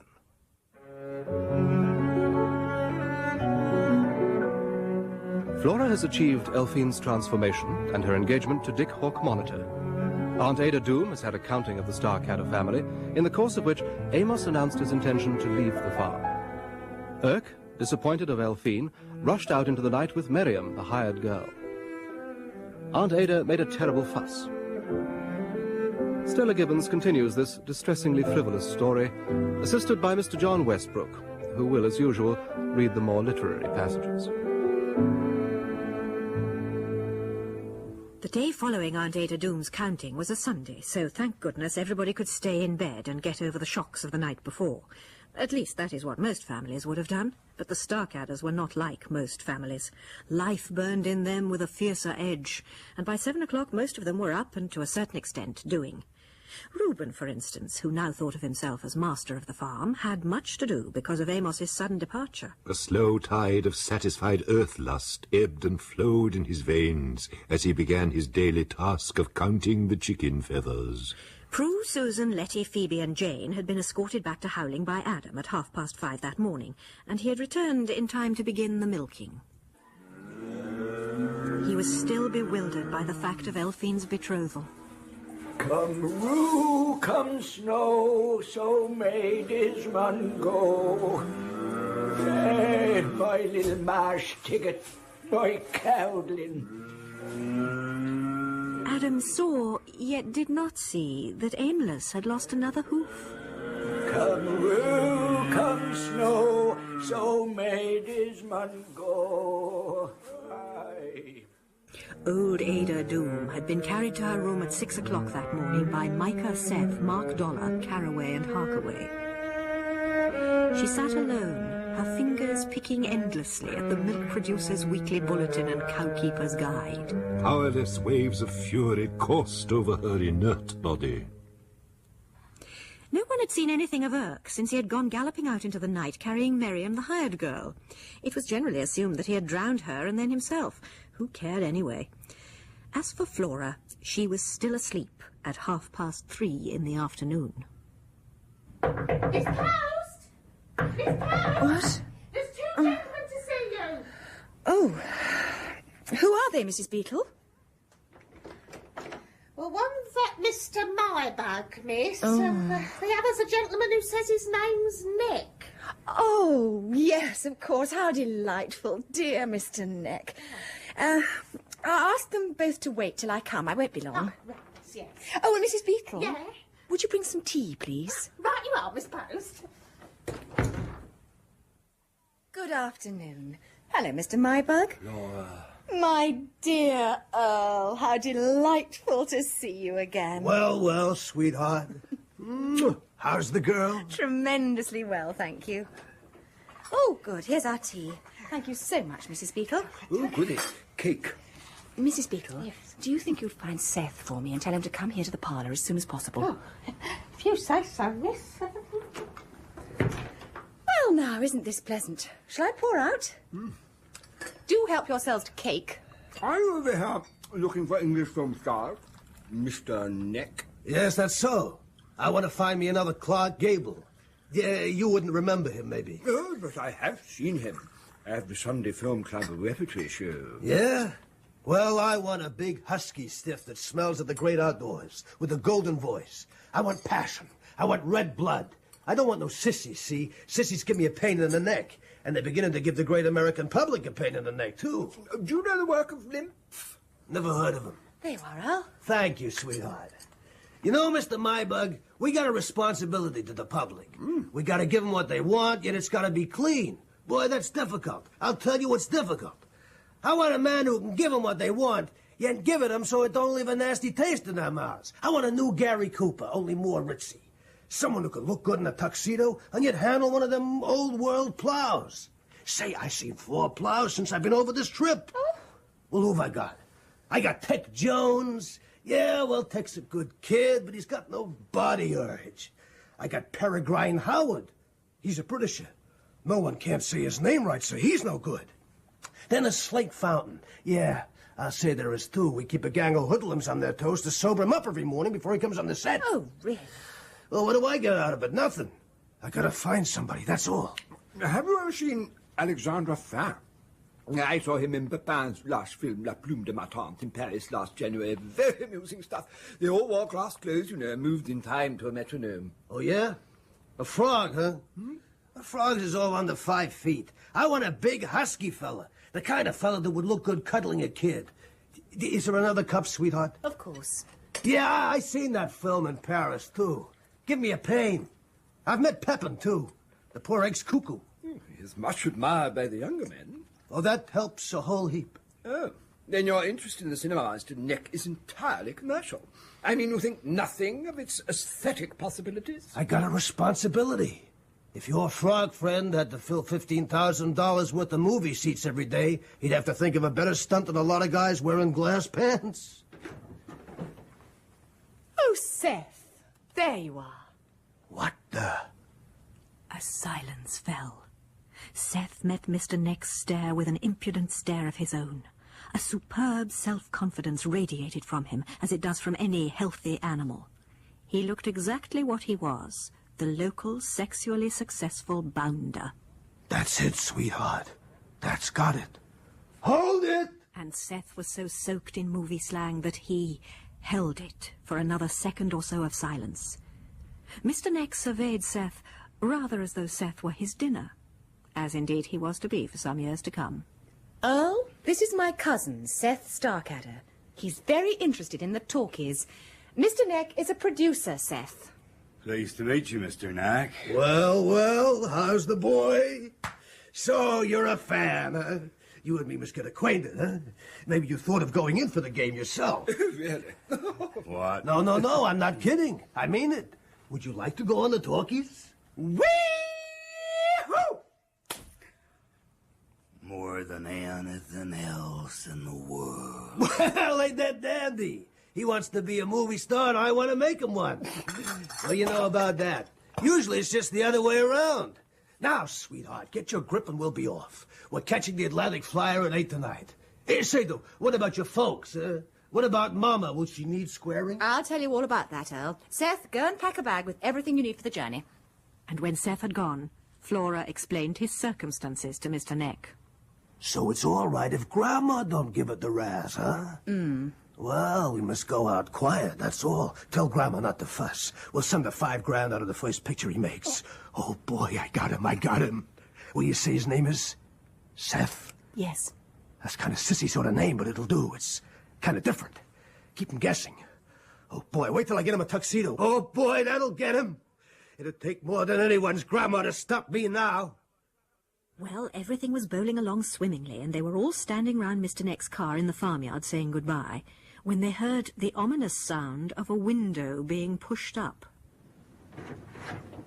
I saw something nasty in the woodshed. Oh, mercy, Earl, hurry up and go. What?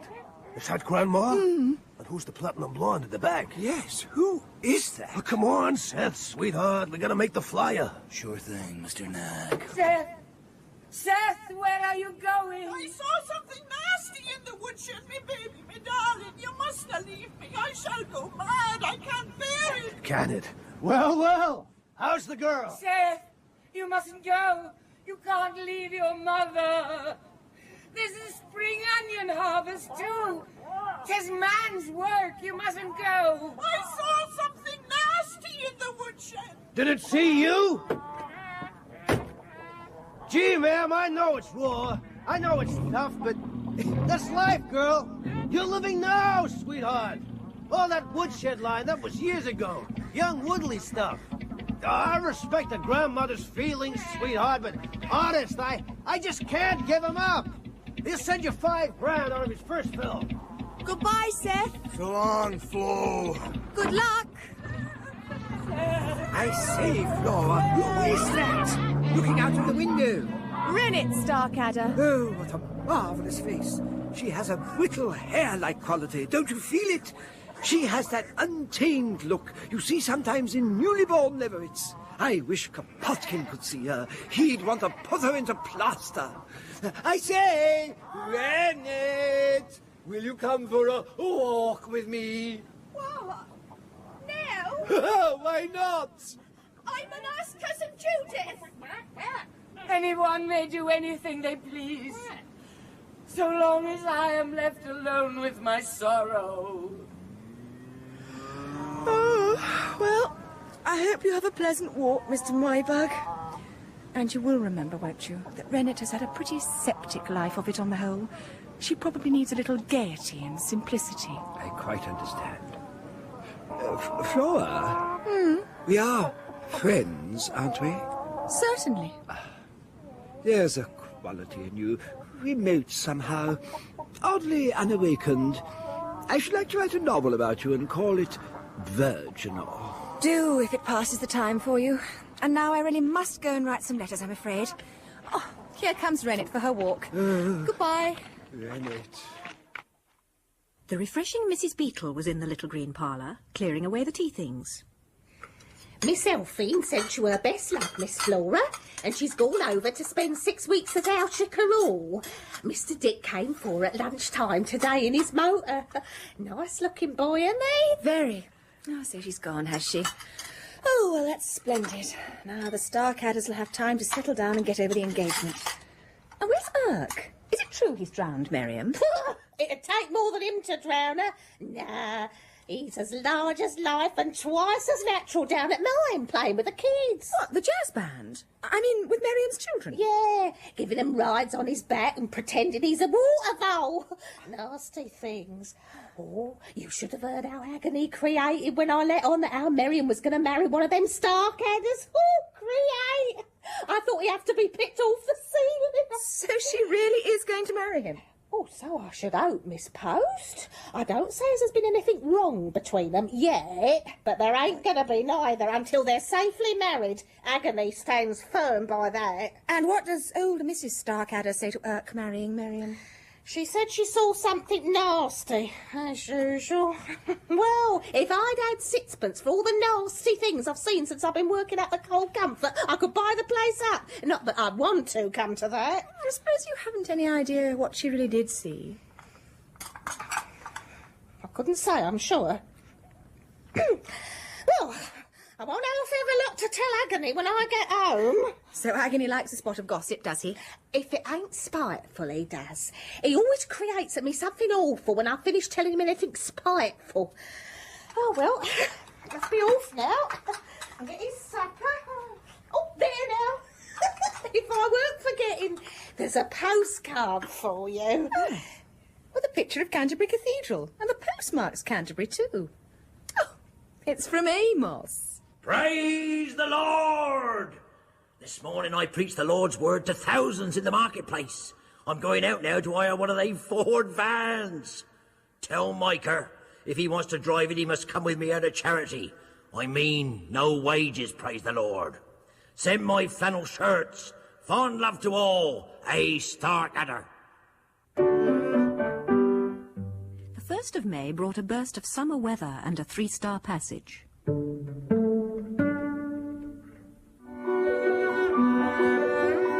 At the farm, life burgeoned and was quick. A thick, shameless cooing was laid down, stroke on stroke, through the warm air, from the throats of the wood pigeons, until the very atmosphere seemed covered with the rich patina of love.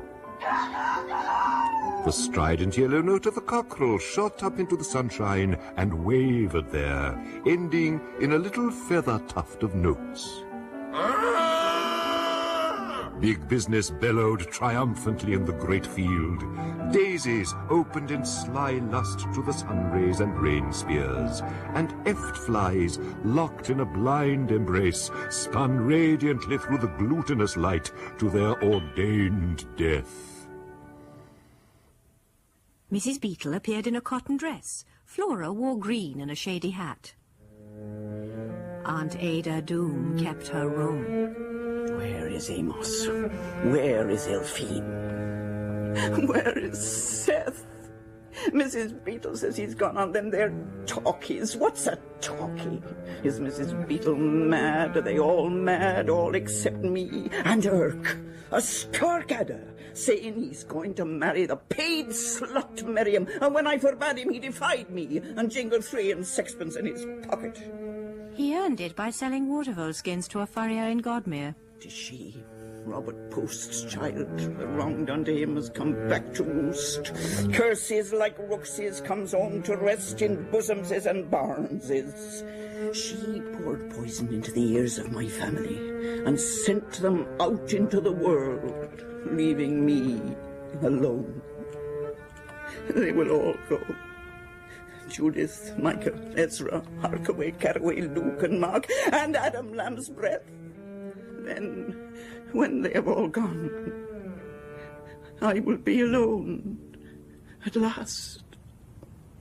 Alone in the woodshed.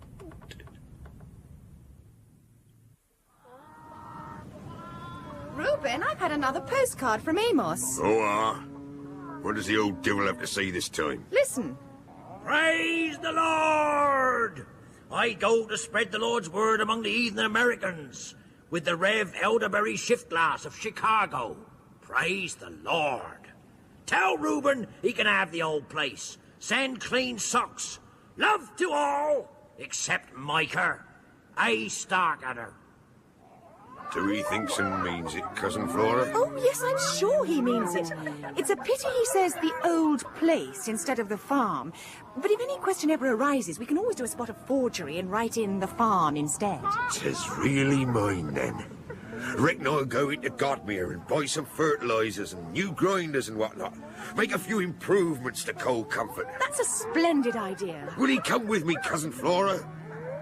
Help me choose, like? Well, I don't know anything about grinders, Reuben, but I'll try anything once. Ah, you will. Right then. After, us'll have dinner, lunch, at the Load of Beats. That'll be lovely. Apple tart for 2. Thank you. Where did you get the money to buy all those lovely grinders, Reuben? Stolen. Who from? Grandmother. Oh, I see. What a sound scheme. How did you get hold of it? I mean, did you have to get it out of her stocking or something? Nay, I falsified the chicken book, and when we sold a dozen eggs, I writes down we sells 2 eggs, see? I've been doing that for nigh 5 years. My dear, I think you're masterly, quite masterly. If you only keep on as you've begun, you'll make the farm too prosperous. Right. If the old devil don't change his mind and come back. No, I'm sure he won't. He seems to be a main set on the idea. I wouldn't worry if I were you. I don't suppose he would marry me, Cousin Flora. Oh, Reuben, that is nice of you. But I'm afraid it would never do, you know. Think a moment.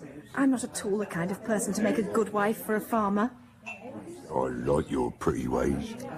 Really? He's worth whole sackfuls of the other male Starkadders. That's charming of you. I like yours, too.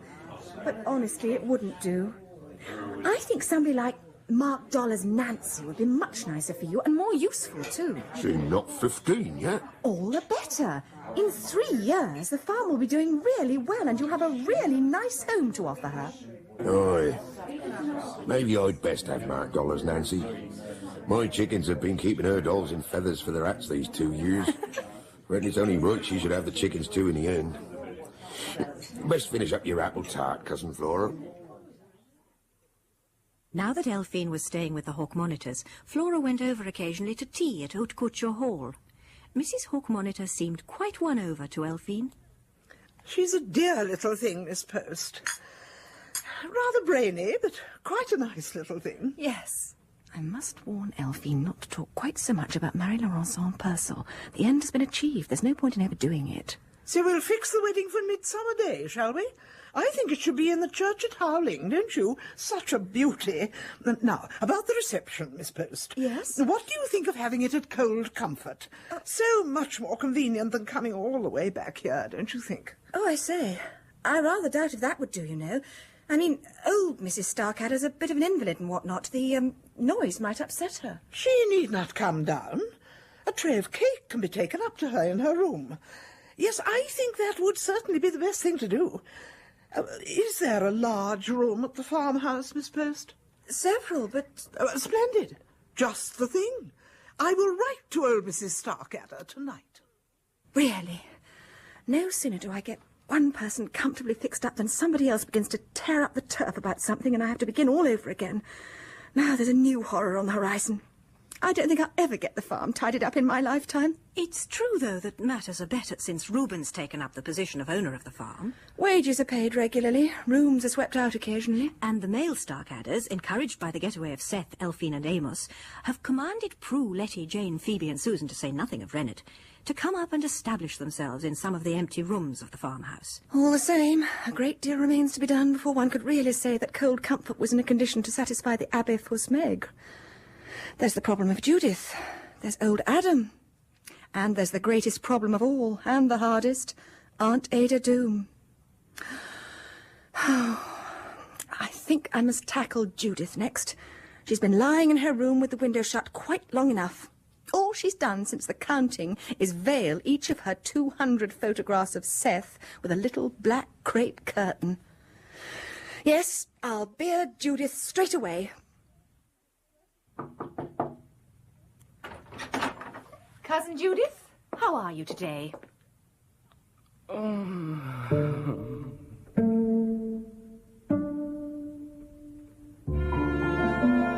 Judith's blank eyes burrowed through the fetid air between herself and her visitor. They were without content, hollow pools of meaninglessness. They were not eyes, but voids, sunk between two jutting penthouses of bone and two bloodless hummocks of cheek.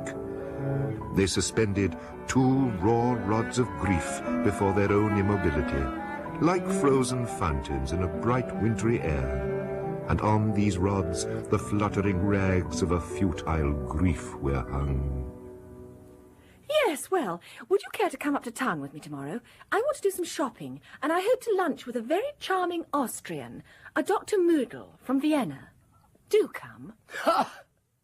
I am a dead woman. Yes, well, I propose to catch the 10:30 train to town, so I'll expect you to be ready by 9 o'clock, shall I?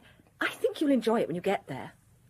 You mustn't carry on like this, you know. It depresses us all, no end. I mean, all this lovely weather and whatnot. It's a pity to waste it. I myself am a waste. I am a used husk, a rind, a skin. What use am I, now Seth's gone? Well, never mind that now. Just you make up your mind to be ready by 9 o'clock tomorrow morning. Flora's day with Judith in London was a complete success, despite some minor disadvantages. There were, for example, the sympathetic and interested inquiries of fellow travellers to be fobbed off, who were naturally intrigued by hearing Judith refer to herself at intervals as a used gourd and a rind. But in the restaurant, Flora watched Dr. Moodle take command of the situation.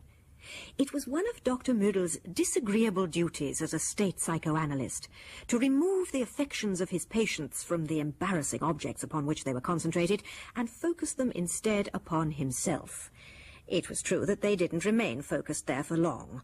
As soon as he could, he switched them onto something harmless like chess or gardening. And Judith very soon began to glow darkly and do the slumbering volcano act in Dr. Moodle's direction.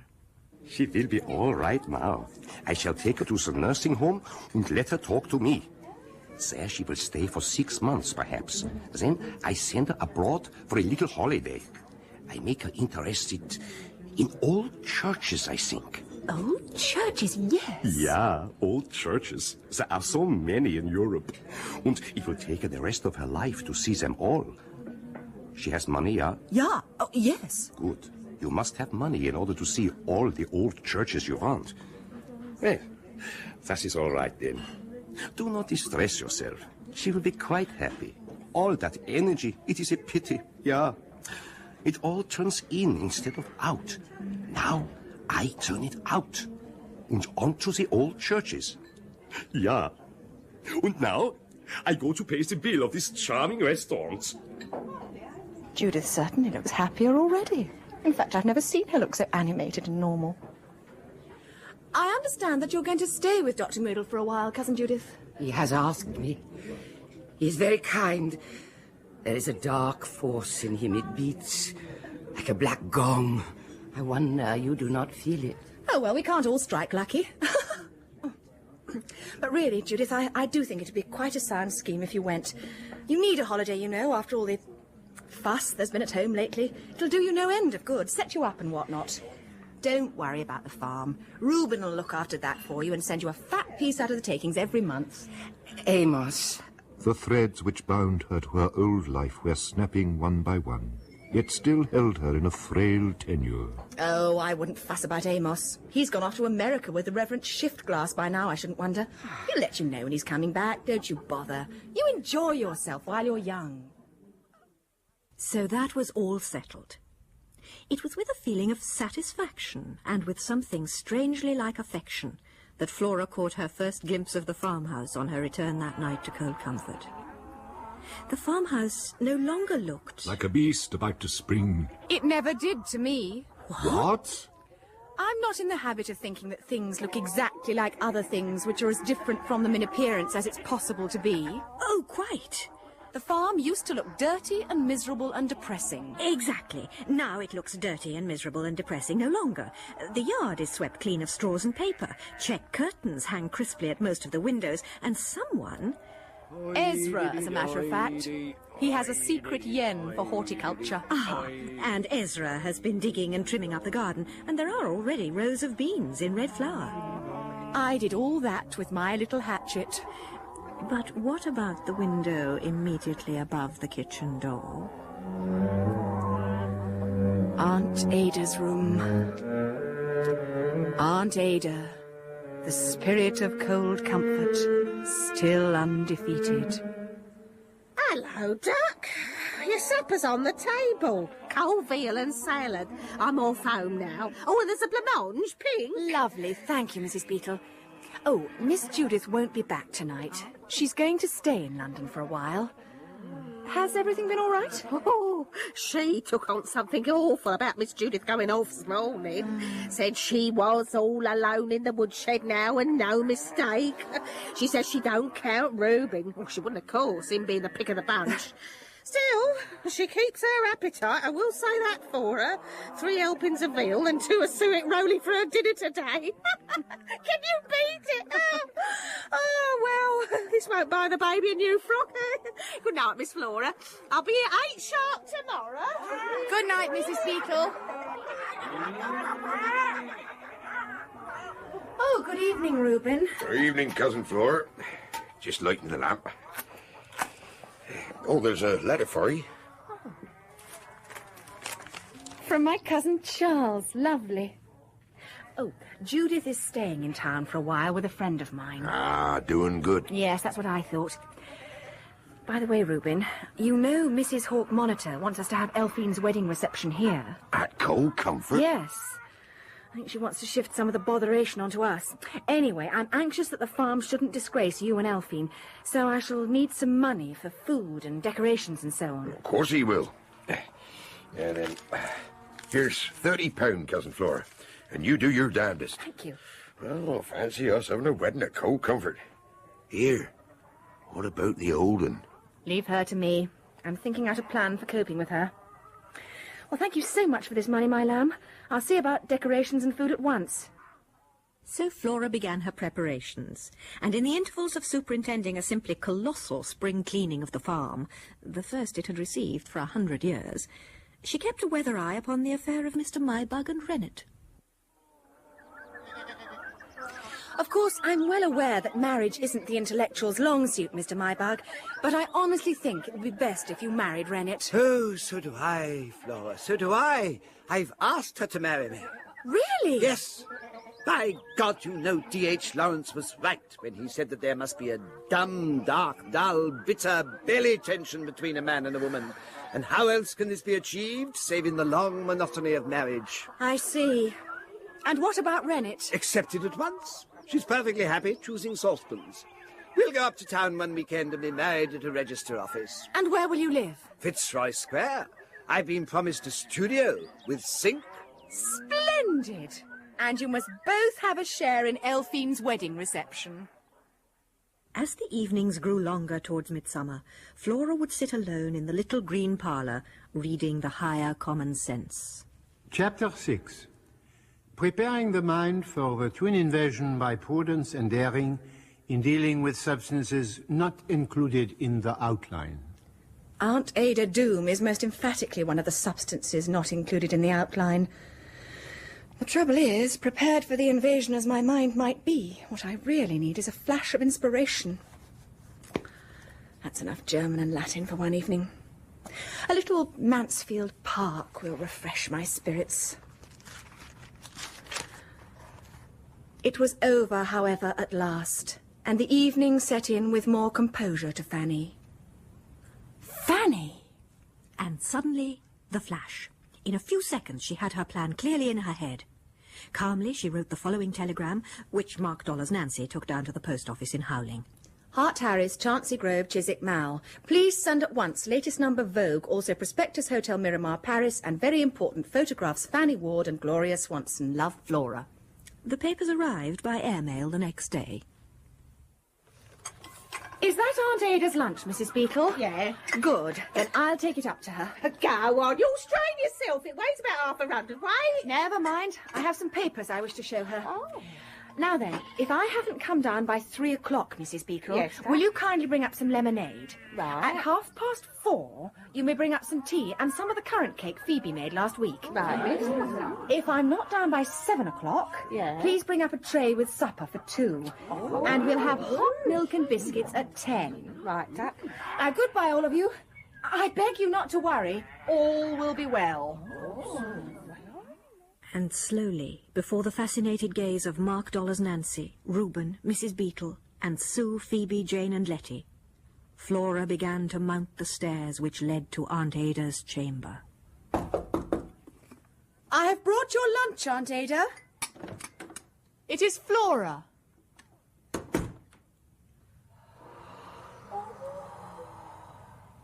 That was the last that anyone heard or saw of Flora for nearly 9 hours. At 3 o'clock, at 4:30, and at 7 o'clock, Mrs. Beetle took up the refreshments as she had been instructed. At 8 o'clock, Mr. Mybug and Rennet joined the band of watchers, and they decided to have supper.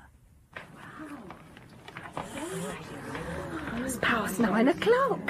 I wonder if I shouldn't just run up with a few sandwiches and some cocoa. Nay, nay.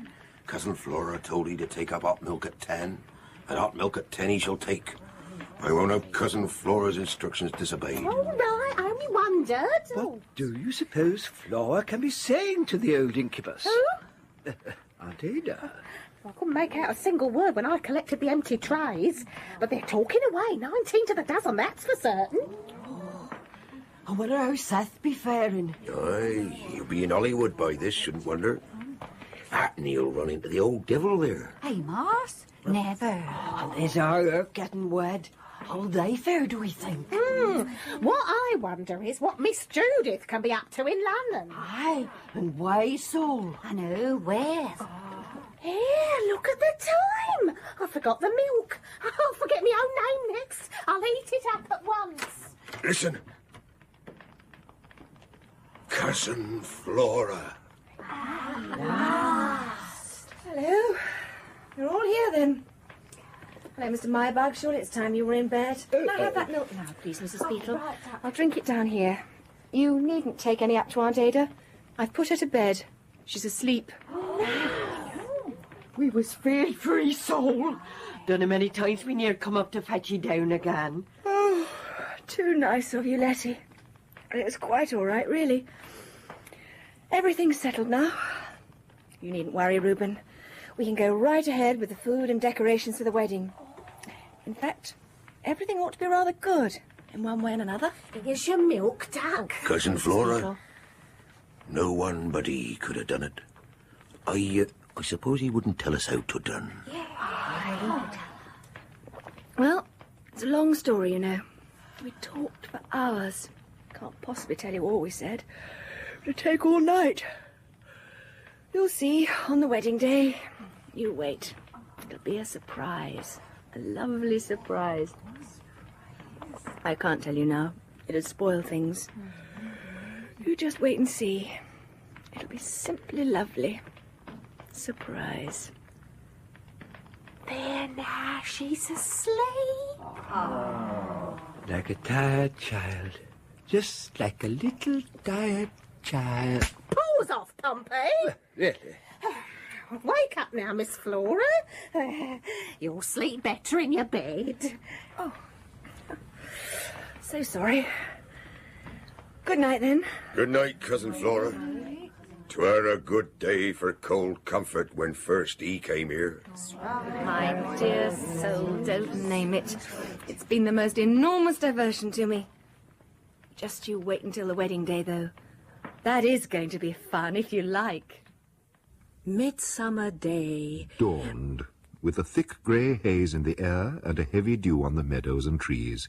It would be a day of heat, brilliant, blue and radiant. Adam Lambsbreath had been earlier astir making wreaths of wallflowers with which to garland the horns of feckless, pointless, graceless and aimless. It was not until he actually came to affix the decorations that he observed that none of the cows had any horns left, and was forced to fasten the wreaths round their necks and tails instead. He also decided to give them cowbells. Come rue, come snow, so maidens must go. I'll just take up her breakfast. She'll have to have it cold today. There's half an ham and a jar of pickled onions. I won't be a jiff. Oh, I've just been up to see Aunt Ada. She doesn't want anything for breakfast except a Hell's Angel. Here, give me an egg. I'll mix it for her. Your egg. 2 ounces of brandy. No. A teaspoonful of cream. And a few ice chips. Straight it up. There. You run along upstairs with that, Mrs. Beetle. It'd take more than a mess like that to keep my stomach from rumbling before 1 o'clock. What's got into Grandma's head now, so? Why, is the old one gone off again? Will she come down and upset everything after all, do you think, Cousin Flora? Not on your sweet life. Everything will be all right. Remember I told you there was going to be a surprise? Well, it's just beginning. Oh, by the way, Reuben, we shall need Aunt Ada's chair at the head of the table. The one she sits on when she comes downstairs. Right, I bet you. And now I think I'll go and see how she's getting on.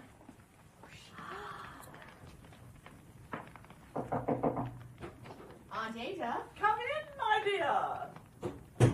Oh, did he see that soul? Ah, there's something strange in the air today, lovey. And to think on it, El Rennet is no more a maid. Last night as ever was, Anne came to say goodbye to me before Anne took the 12:30 train from Godmere with Anne's husband to be. Wasn't weeping, poor soul. No, but Anne said Anne'd feel safer when once the words was said and Anne's man could not get away. Well, it's done now, Lord Lovey, and they'll be here for the breakfast, man and wife, as ever was. A hush now fell upon the cool, flower-garlanded, sweet-smelling farm. In a dozen bedrooms, the Starkadders struggled with their wedding garments. Flora was soon dressed and went down into the kitchen to reassure herself that everything was as it should be. She had arranged 2 kinds of food for the 2 kinds of guests she was expecting. For the Starkadders, there were syllabubs, ice pudding, caviar sandwiches, crab patties, trifle and champagne. For the county, there was cider, cold home-cured ham, cheese, homemade bread and salads made from local fruit. Oh, delicious. Ray, don't be so... Oh, they won't miss just one cherry, Rennet. That's the one, I think. Mr. Mybug! Dear lady, there you are. Yes, and so are you, I see. There is plenty for everybody, Mr. Mybug. If you're hungry, Mrs. Beetle will cut you some bread and butter. How are you, Mrs. Mybug?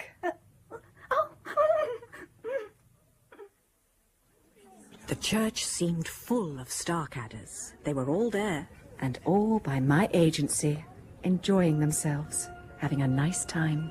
And having it in an ordinary human manner. Here is Elfie, pale and serious and starry-eyed as a bride should be, leaning on the arm of Reuben. Here is Dick Hawk-Monitor, his pleasant red face betraying none of the nervousness he must feel, accompanied by Rafe Penthartigan, his best man. Here is Mrs. Hawk-Monitor, looking vague and grey, and the healthy Joan Hawk-Monitor in pink organdy. A deplorable choice, quite deplorable.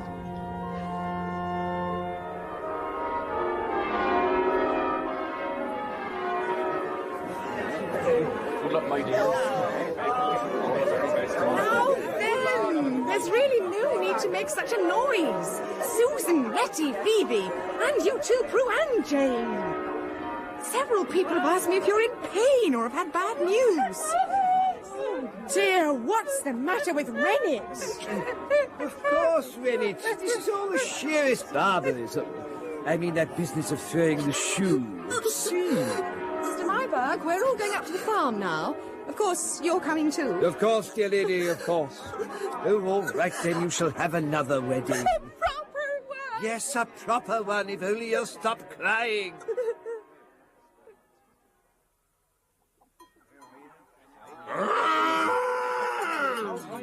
Oh, look! Someone's put a rope of wallflowers around Big Business's neck. Oh, what a charming idea. So original. And the cows I see are also wreathed. Quite an idea. Awfully bright, yes. A wedding present for him, matey. Oh. A gift for my own wild marsh ticket. There, a marsh ticket's nest with 4 pink eggs in them. Oh, Adam, how sweet of you. Awfully jolly, what? Put it in thy bosom. 'Twill make he bear 4 children. And when he do go to bed tonight... Come along, don't Adam. put The it- champagne will be getting warm. Elfine will certainly do as you suggest when she's had something to eat. So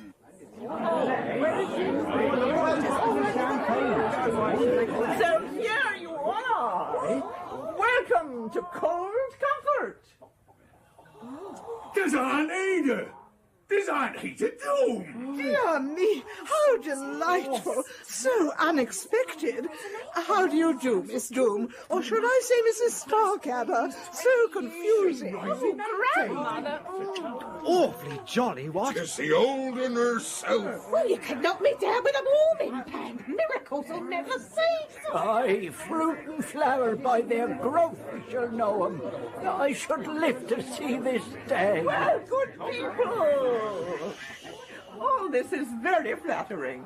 But if I'm to spend any time with my granddaughter and the rest of you, we must hurry up and begin the wedding breakfast. I leave for Paris by air in less than an hour. Paris?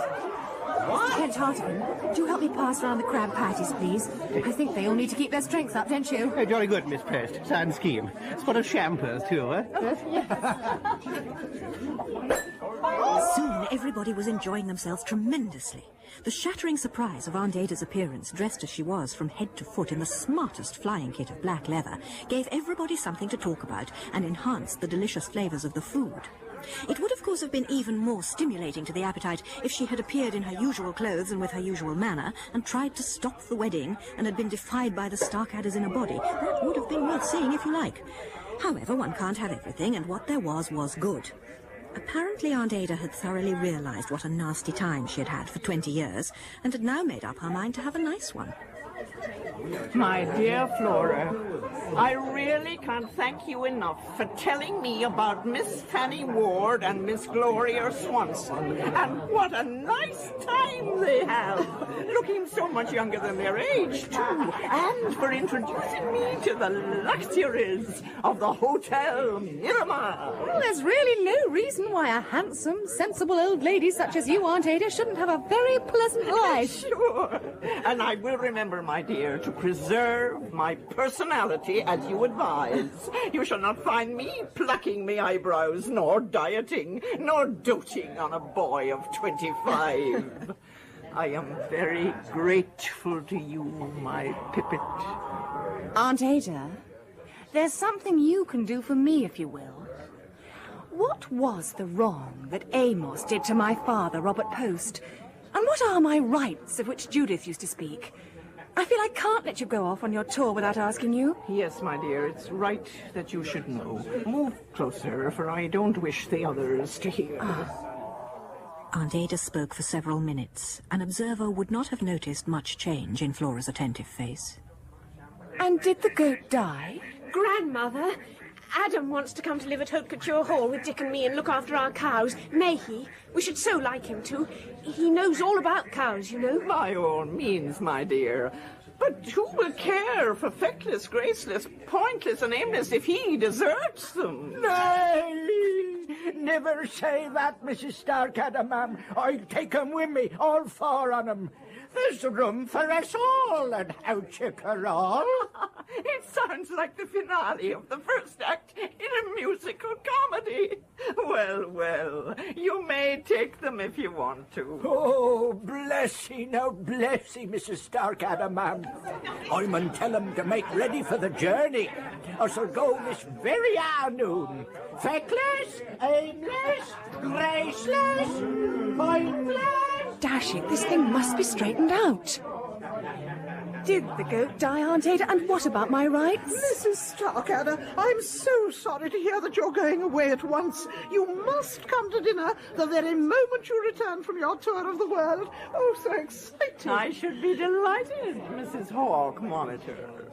Aunt Ada? There's an aeroplane! An aeroplane falling into Tickle Penny's field! Flora couldn't put her question a third time. It would have been ill-bred. Oh, I must just relinquish my rights, whatever they might be. And I suppose I shall never know whether the goat died or not. Everybody streamed out across the fields to see Aunt Ada off. 3 cheers for Aunt Ada! Hip hip! Hooray! Hip hip! Hooray! Hip hip! Now, let's go back and drink a good deal more, Miss Post. Dick and the Sposa will be taking off in half an hour, you know. Their plane is timed for 3:30. Goodness, it's nothing but people going off in aeroplanes. Yes. I'd best go and help Elfine change her dress. The second aeroplane took off from the big field opposite the farm. Be unto my lily flower!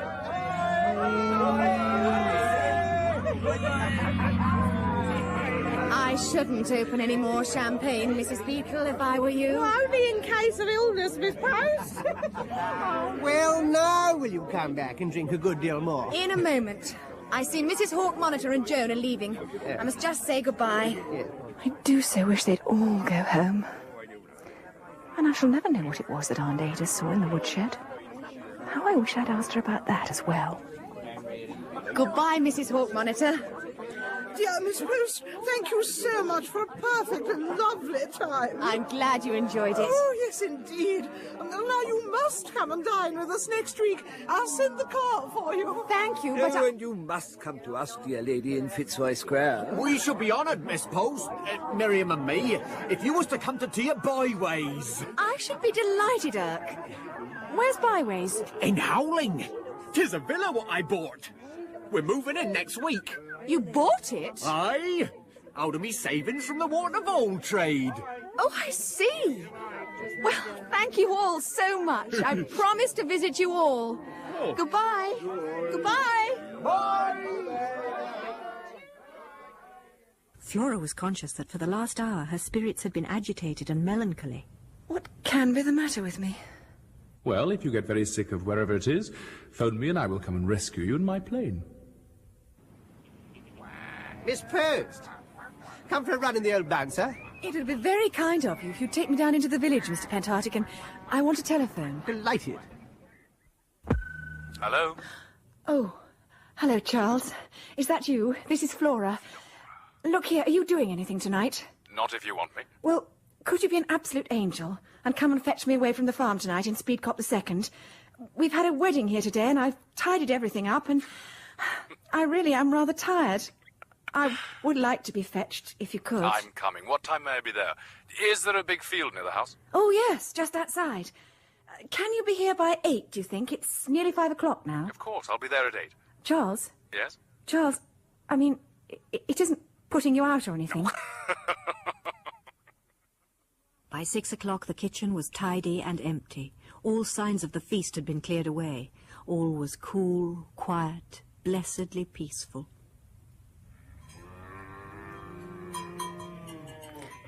There go Adam and the cows on their way to Haute Couture Hall. They've still got their wedding garlands on. And Adam has his little mop round his neck. Come snow, so may demon go. I'd better write a note for Reuben to explain my departure and leave £1 for Mrs. Beetle. She placed the note open on the table where everybody could read it, and not even a Starkadder could be alarmed by it or mysterious about it. Then she slipped on her coat, picked up her bag of needments, and sauntered out into the cool evening. Charles! Flora! Charles! Flora! It was purest happiness to see him. It was like meeting again a dear friend whom one has loved for long years and missed in silence. Charles! Flora, this is forever, isn't it? Forever. Oh.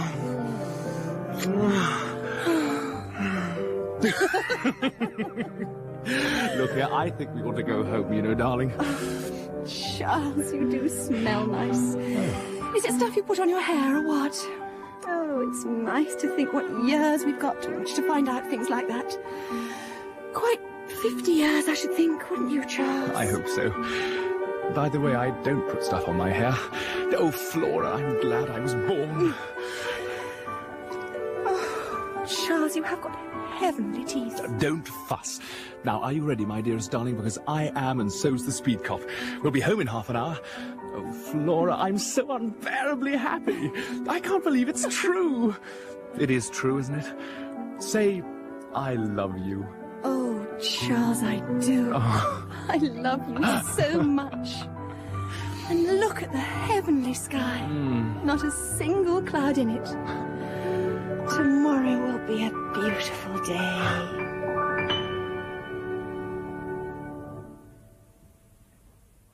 In Flora's Rights Again, the final episode of Cold Comfort Farm, Flora Poste was played by Patricia Gallimore, Stella Gibbons by Elizabeth Proud, the Abbé Force Maigre, Malcolm Hayes, and Mr. John Westbrook by John Westbrook.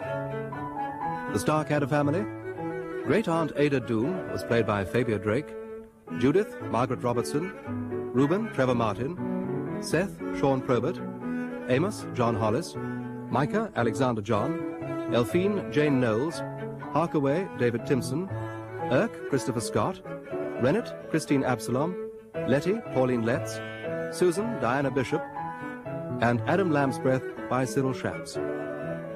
Mrs. Beetle was played by Miriam Margulies, and Mr. Mybug, Michael Spice. Earl P. Neck of Hollywood, USA was played by Nigel Anthony, Dr. Myrtle, John Rye, Mrs. Hawk Monitor, Margot Boyd, Charles Fairford, David McAllister, Richard Hawk Monitor, Stephen Garlick, and Rafe Pent-Hartigan by Nigel Anthony. Wedding guests were played by the cast and the animals by themselves. The music was composed by Terence Albright and played by him and Richard Apley, cello. The intelligent and sensitive listener will have realized that Miss Gibbons's book has been specially adapted, with the author's approval, for the wireless medium by Elizabeth Proud. Facilities for this, including the services of Messrs. Novis, Sturgeon, Pearson, and Miss Lewis, have been provided by the British Broadcasting Corporation, who must also accept the responsibility for the production by Ian Cotter.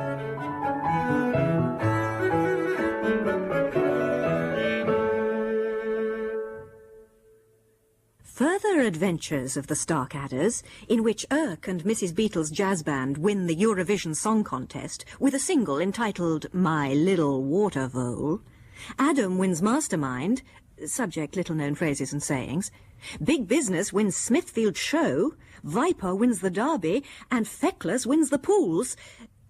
You don't believe all this, do you? Stranger things have and may yet happen. So book your rooms now for the conference at Cold Comfort Farm.